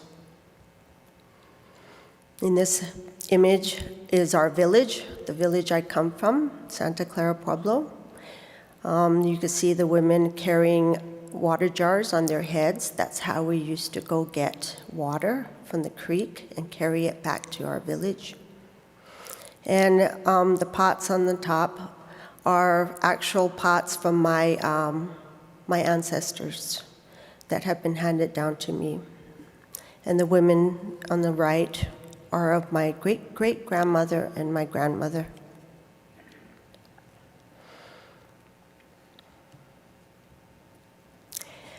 We made cooking pots, water jars, cups, ceremonial bowls, burial pots, seed jars. We even plastered our adobe homes with clay and polished our clay floors with river stones. We found clay in the landscape wherever we roamed and knew which clay was best for what, even which ones are good to eat and which ones are good to wear on our bodies. Clay is in my blood. She is family.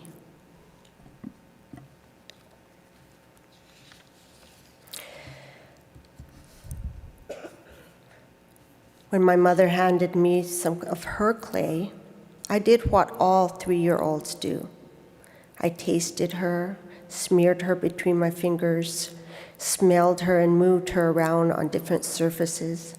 I watched her dry and crack. I added water and watched her smear. I felt the smoothness and the grogginess of different clays. As a human child, I was introducing myself to clay, and she was getting to know me. Before we could create together, we needed to know each other.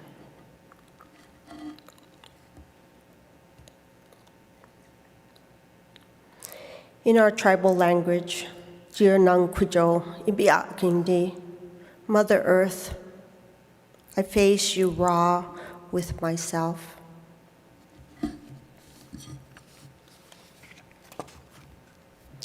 You have to introduce yourself to the clay with an open heart, full of respect and gratitude, asking her if you can take some of her and make something. She might say no, so listen. What would yes look like? What would no look like?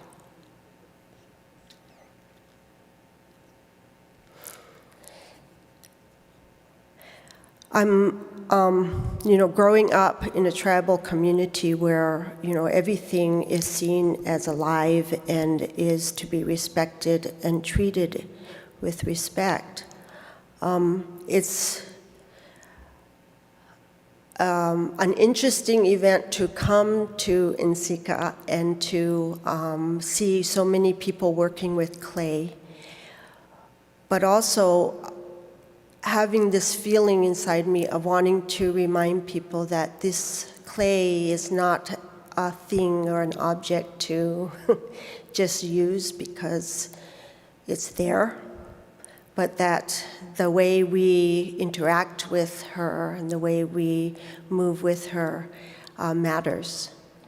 I forget the Japanese man that studied crystals, water crystals, and how he realized that the way you spoke or treated water created different crystals in the water. And I thought, this is so brilliant because this fits into our belief as Native people that whatever we do affects it. So if you think about, you know as a person that is mostly water, that when people say not nice things to you, you crumble. You feel really bad. You change, your crystal waters change. And when people say really good things about you, something about you changes also.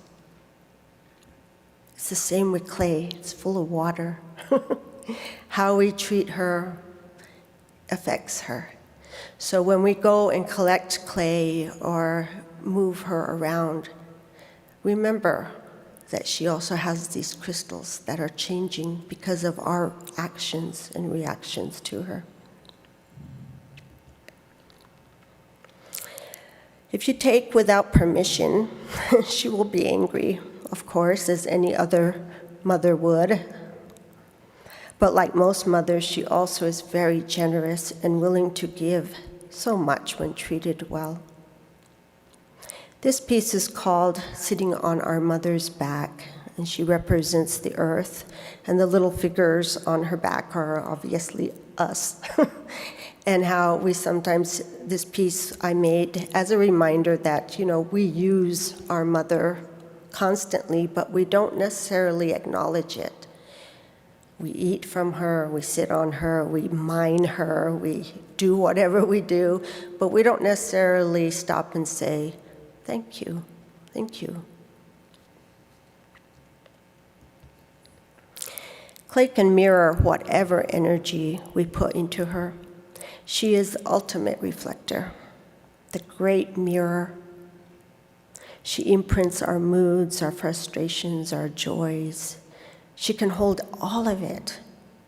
She is most certainly a mother. This piece is called Remembering the Kiss.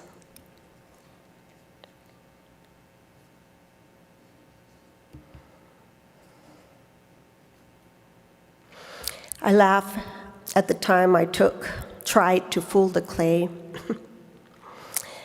into creating something happy when I was in a really bad mood. I was like, people like happy things, so I'll make a happy sculpture. Of course, I wasn't feeling it, but I was really working that clay, and I was like, I'm gonna make this happy piece.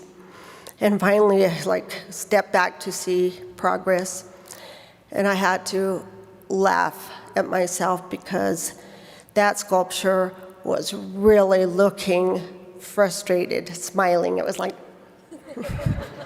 I'm smiling, I'm happy. Of course it wasn't happy.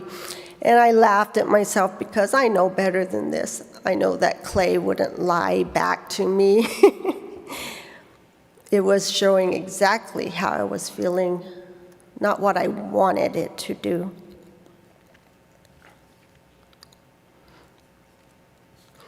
In this figure, in this piece to the left, is a piece I made called The Door.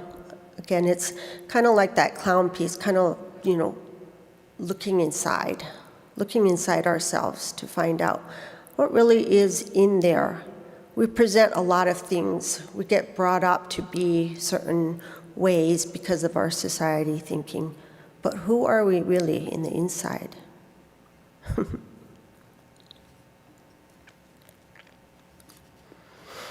I learned to speak through clay at 4 years old.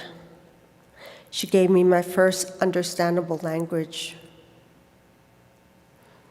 I made small figures in clay that my mother gave me.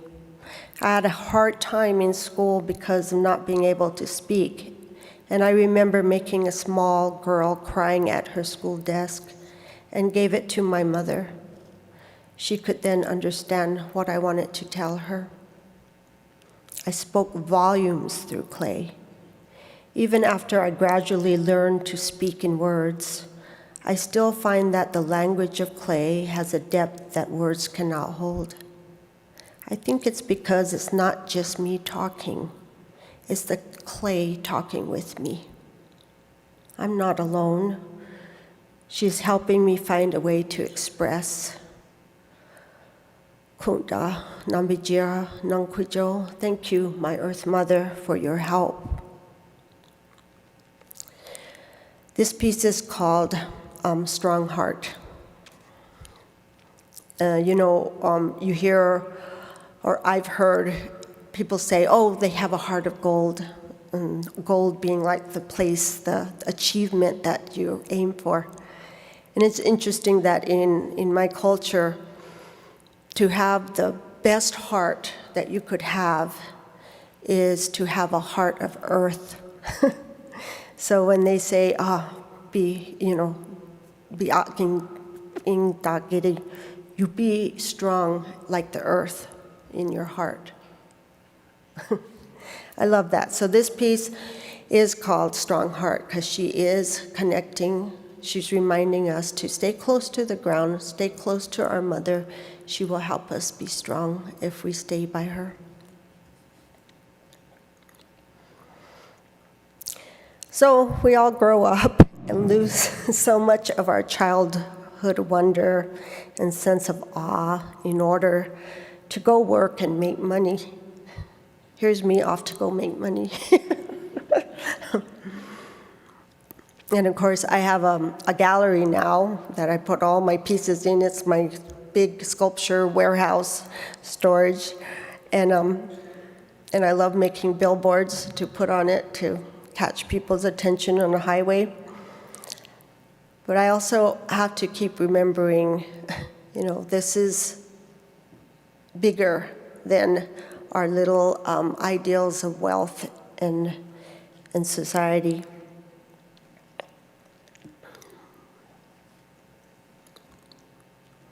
We get caught up in the perspectives of all our societies that we are a part of and become limited, actually, by these views. One of the most amazing things any of us can do is step out of our comfort zone for a little bit, step out of our usual perspectives, and actually really take a moment to experience somebody else's perspective or something else's perspective, because it makes you realize that it's not just one way. There's many, many ways to see things. This piece is called Remote Woman. And she's dazing off into cyberspace. I didn't have a television for a very, very long time.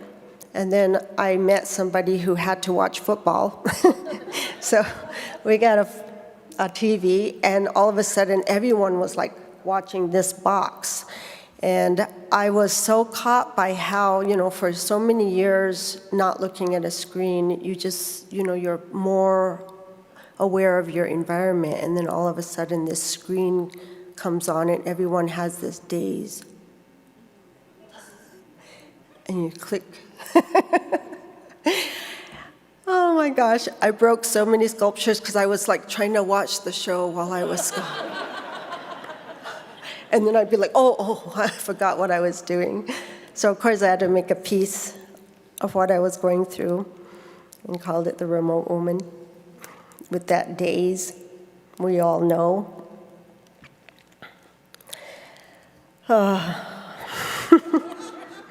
This piece I made recently, and I'm still digesting her, because as a child, when I learned to speak through clay and I made the figures to speak for me, I found out that they helped me see myself back too. Not only was I communicating to others around me, it was communicating to myself as well.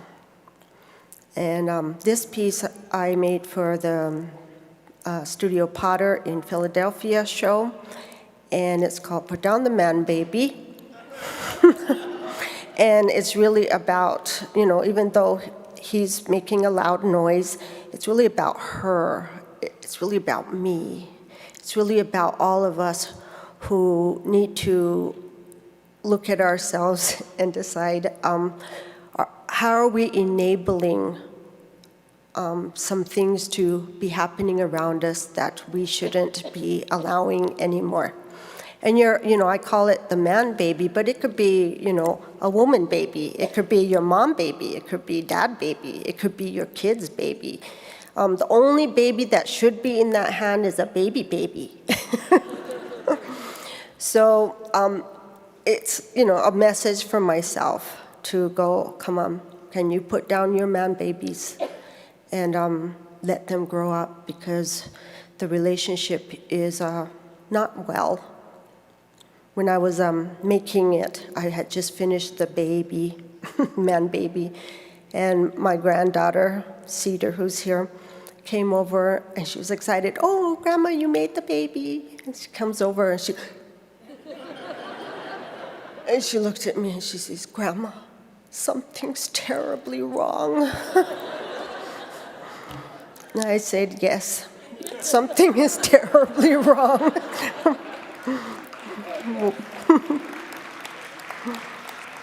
Thank you.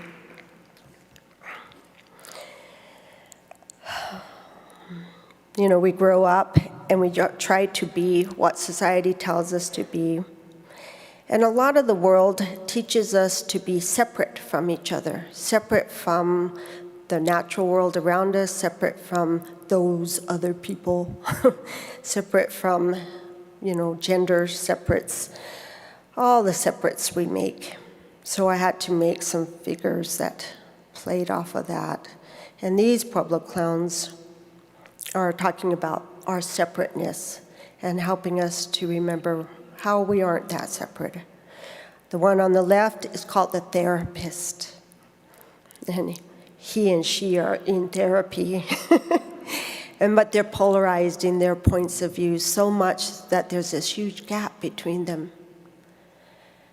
And how do we find the heart between us again? How do we find the connections between us again? The clown on the right is a checkerboard clown, and he represents the earth. The checkerboard checkers are all of us fighting over perspectives, who's right, who's wrong. But we're all, whoever loses, we all lose. Nobody wins when we're all in this boat together. So how do we find these connections that make us not be so separate anymore?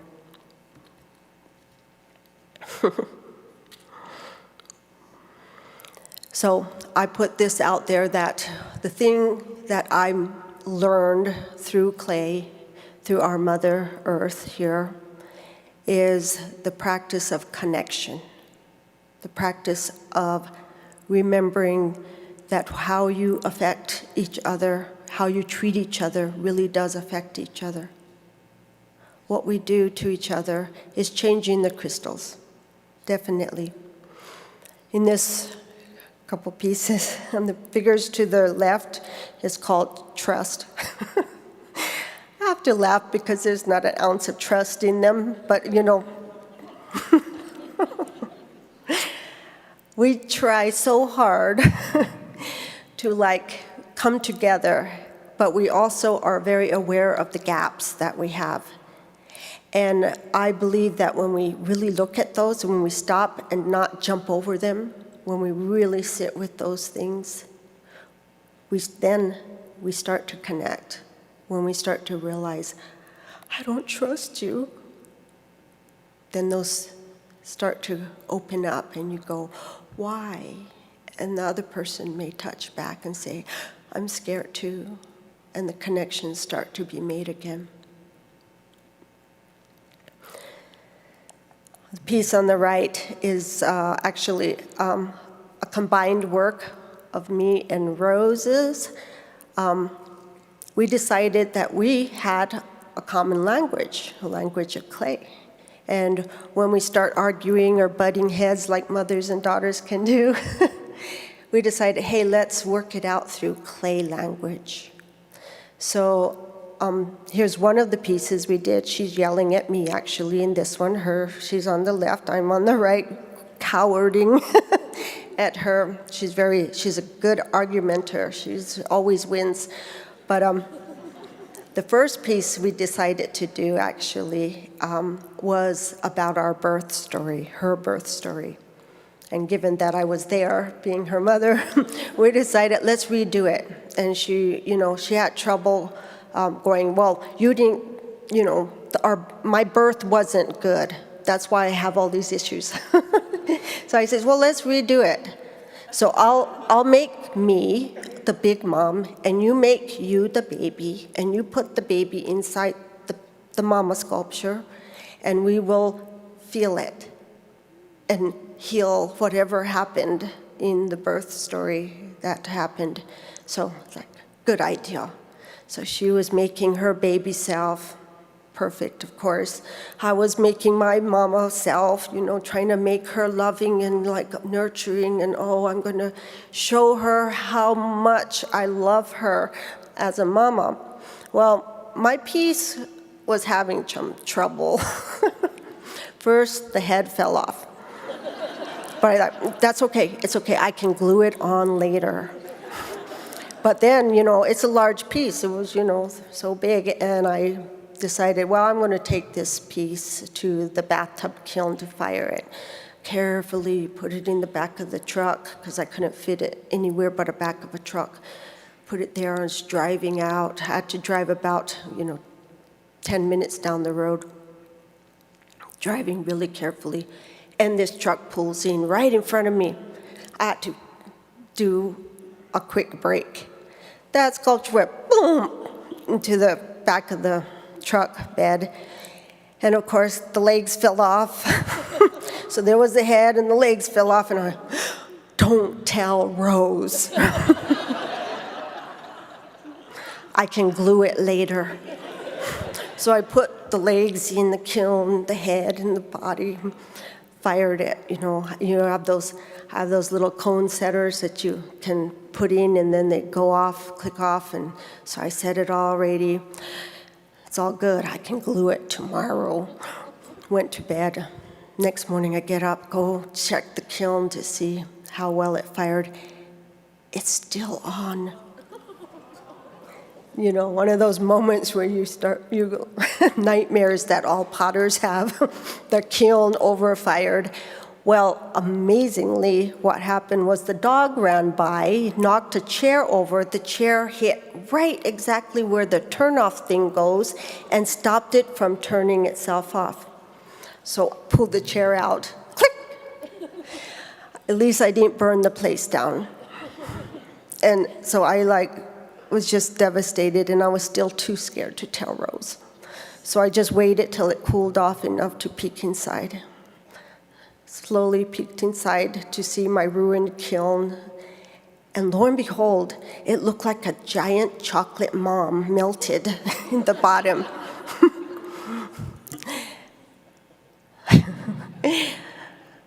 But it was still visible, you know, you could still tell it was a person. So I had to go face Rose. I called her, I says, Rose, it melted, it broke. Everything that could happen to it happened. And she goes, it happened again.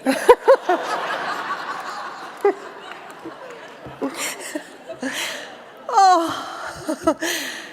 But the weirdest part of the whole thing was that she came over, we took the piece out, and she brought her perfect little baby piece.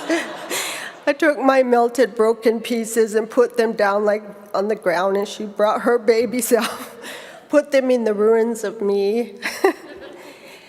And we had a good cry. And the most amazing thing about it is that she looked at me at that point and she said, because I told her all the things that happened, which I didn't mean for it to happen, and she realized it wasn't your fault. So it was a healing thing. And it ended up to be one of our most powerful pieces, this melted mother piece holding this beautiful child in the middle of her ruined self. So I love working with Rose. She speaks my language.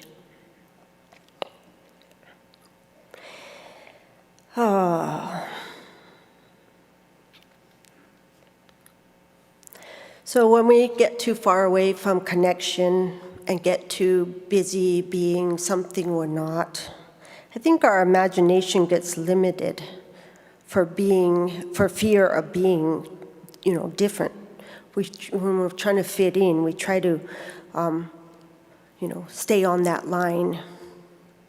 But I think staying on that line keeps our imaginations dim.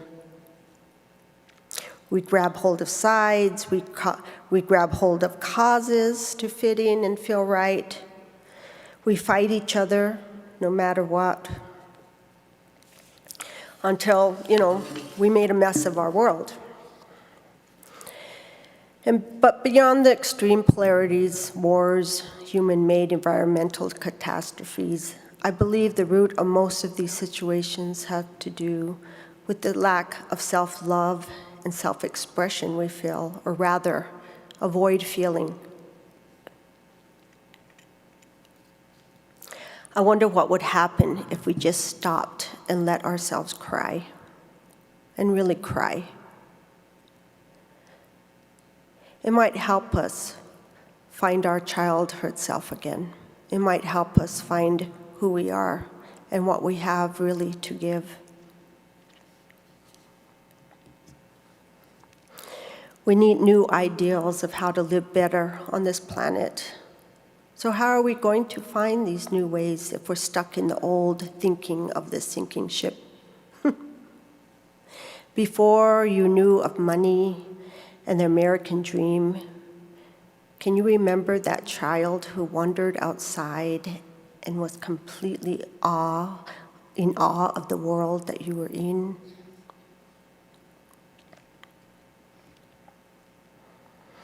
You allowed yourself to be present enough to experience the sun on your face, the sounds and smells that led to a tree or a rock or a mud puddle.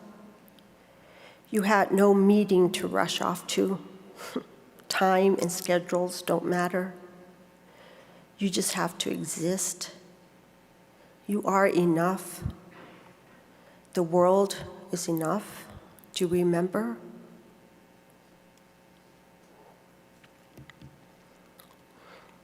I never did get much of a formal education and can't tell you about the chemical compositions of clay bodies and glazes to save my life. But I do know a hill with a gray strip of some of the finest clay that vitrifies at a pretty low heat and can fire to a pretty high temperature without melting. And I don't have to add anything to it to create a pot that you can put over a fire and cook your beans in. I can't tell you the names of the famous ceramists of the decade, but I can remember my mother's hands covered with wet clay as she made something she saw as beautiful. Those pots outlived her and shine her light without ever mentioning her name. They comfort me as she did.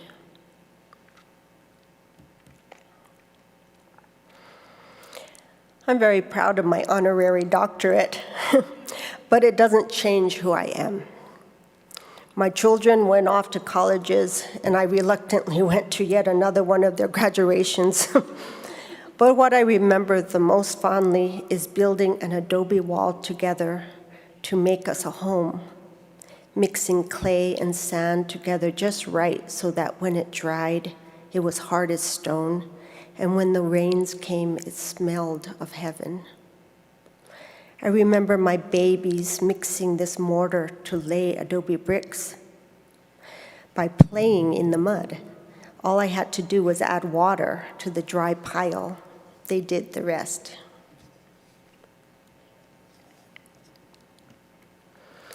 I still live in the house we built together, Mother Earth, babies, and me.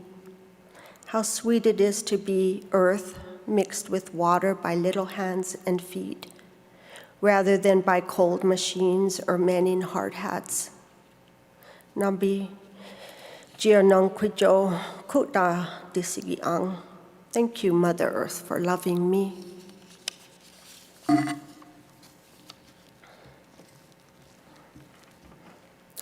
What if we were all allowed to build our homes from our own connection to place? What would you build? What would your hands shape? I recently saw this quote, "The creative adult is the child that never grew up." I couldn't agree more. This piece I'm working on is called Admiration. She's admiring what she made, a bowl. And I think that, it's a self-love to, create something, stand back and admire it and go, wow, look what I made, look what I did. I did a large adobe piece for the Denver Art Museum in which we built it in place because we couldn't get it through the elevator or doors, 14-foot high piece. And as we were, it was first sewed together with straw, and then we added clay mud on top of it. But I invited the public to come help. So I had a lot of little kids mixing mud on the third floor. But they were just having the greatest time putting mud on that piece. But the coolest part about it was that they would leave after washing their hands and come back the next day, dragging their grandparents or their parents or whoever, and pull them in there and go, look what I made. And I realized that that whole community claimed that piece. So it wasn't just me making that piece, it was all of them. And that mattered. And it taught me something. It taught me about why, my community I came from really made an effort to include people. Even to this day, we have potters and people that are well known for maybe their pottery, but the piece was made by their whole family because they found out that, somebody really does the coils real good, and somebody else polishes really good, and somebody else does designs really nice. So they kind of pass the piece around, and then the one that is known in public the most gets to sign it because it makes them more money. but it's a community effort. But you know, some people go, oh, you can't do that, that's plagiarism or whatever. But for our community-based thinking, that's correct. You don't leave anybody out because everybody needs to feel important in it. And that starts with you. And you is the first one that needs to admire itself. And so admiring ourselves for who we really are, not some facade, but a tearing down to the roots of who we are, is really the only place we connect to each other. We don't connect in surfaces, we connect in our hearts.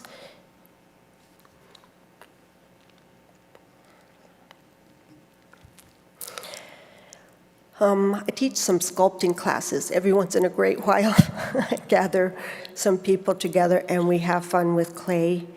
But I start them out with this little trick.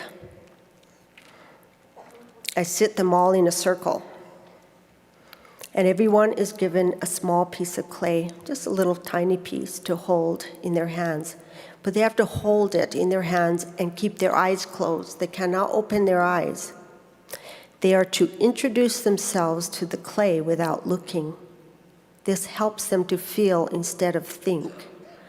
I ask them to remember what it was like when they were very young, how it felt to touch the clay or mud for the first time, what it felt like before they knew. We're all full of knowing. It's like, can you get back to before you knew? And just stay present in their feelings with this damp clay in their hands. They play with it however they feel they need to understand it from this sensation place. Keeping their eyes closed helps them stay in their bodies. After they make a small pinch pot, they are asked to hand this little pot to the person to their right. So everyone goes, dunk. Everyone now has someone else's pot in their hands. Without changing it, eyes still closed, you never open your eyes, they feel the difference of this little pot to theirs. The shape, the size, the wetness, even the temperature can be different. They pass again to their right, over and over again, until they come back to their own pot. They always know when their pot comes back. You usually hear someone say, oh my goodness, this is mine. It fits their fingers. The texture and shape is theirs. The clay reflected themselves back and they saw it without looking. They felt it. Same bag of clay, infinite imprints. As they build their pieces for the next week, I have found that when my students are having problems moving the clay or struggling with their ideals of how it's supposed to look, I make them close their eyes again and work without looking. I make them get down on the floor and feel their bodies in the positions of their pieces. I sometimes request them to sit for a while, to remember to connect with their feelings instead of being up in their heads with a set ideal. Over and over again, the pieces that come out the best are from the students who were able to let go and just be there, be present. They were able to believe in themselves, or at least be curious enough to find out what was inside them. Those students were so amazed at what they were able to make. And judgment remained only in those that couldn't find their inner child or a willingness to be themselves.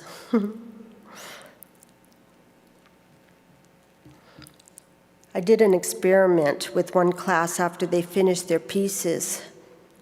In one class, we lined the sculptures along one side of the room and had the students stand at the other side of the room. A group of college kids dropped by the gallery that day, and I asked them to assist us in this experiment. Without knowing who made which pieces, we asked the college group to match the sculptures with the person who made them. No words were passed, no hint was given. The college students studied the pieces and then looked over at the people. Within only 10 minutes, every single piece was perfectly matched with its owner. Our experiment showed how beautiful clay soaks in the energy of whomever is touching it. It's a connecting thing. It's a feeling thing.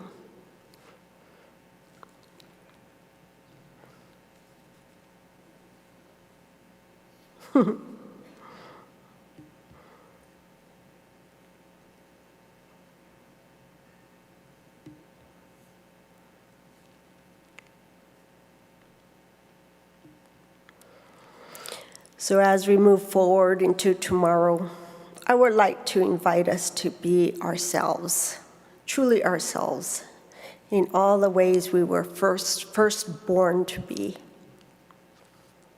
These are my grandkids. I dare us to remember how to stand before our Jianeng Huizhou, our clay mother, and introduce ourselves to her again, or introduce ourselves for the first time. But this time, don't hide and don't try to be something other than just yourself, because she sees you anyway. She wants to shine through you, with you. So imagine what we can do together. Only change the world. Thank you.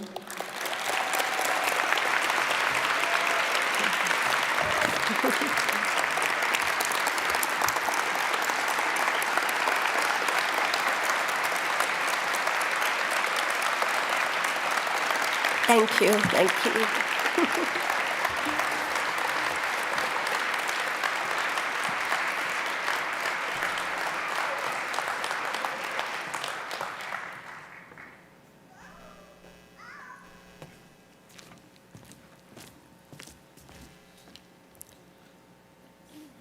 Thank you, Roxanne, for such an inspiring talk. Wow. For those of you that don't know me, my name is Shoji Sataki, and I'm honored and humbled to be your president-elect of NCECA. And I wanted to start by saying, thank you. I want to start by thanking the NCECA staff, the board, and all of you for making this conference one for the ages. And at its heart, NCECA still is a member-driven organization, and it's the members that made this conference such a success. And I hope to see all of you in Richmond in 2024. As the conference ends, we will be having an open board meeting immediately preceding this, and it's in room 205. So if any of you have any advice, concerns, ideas, please stop by. It's a listening meeting, and the board will be there to listen. But before we close the conference, I do have one other little thing that I need to do. And I don't know how many of you have been following the NCECA scavenger hunt, but right. And so my students and I have been doing this now. This is the 6th iteration. It's really to kind of engage the public in this social media interactive scavenger hunt. And we have a grand prize, and it's all this really great stuff from Rookwood Pottery, Standard Ceramics, Cornell Pottery Studio, and NCECA.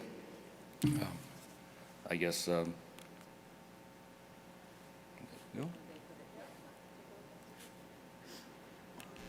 Okay. So, anyways, that tile is hidden here in this conference room, and so it's taped under one of your seats.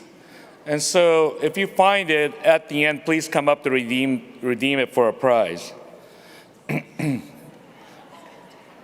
But so as we close, right?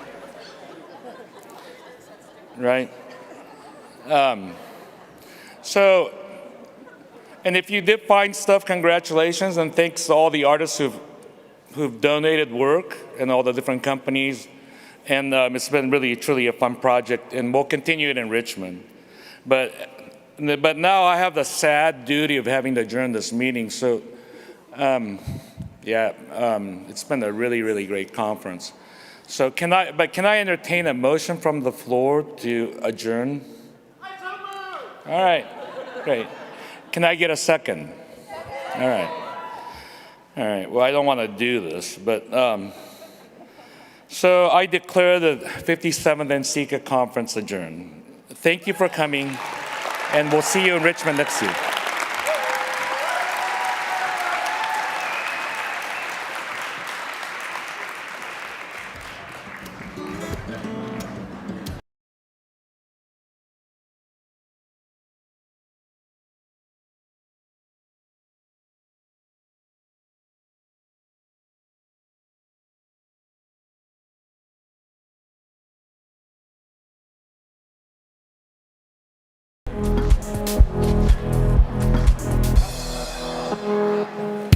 Clay is creativity, a material for expression, communication, and learning for all ages. From toddlers to elders, whether wheel throwing or hand building, clay empowers everyone to tap into their own creative expression. Clay is culture. It is a recorder of human experiences used for generations, dating back to wares from indigenous people like Seneca to Henrico County in the 1700s, and many, many more communities throughout Virginia. Clay is a cross-cultural connector. From pre-Columbian to African to Asian art, you can find in the Virginia Museum of Fine Arts permanent collection.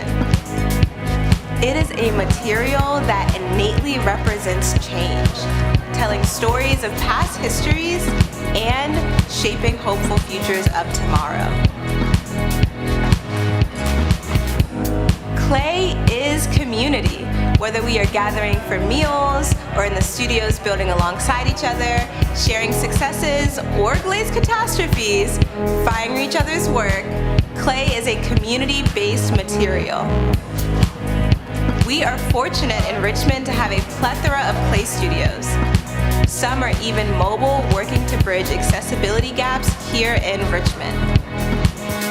Whether we are toasting after a studio day or coalescing for exhibitions, clay can be a conduit to building stronger, more connected communities.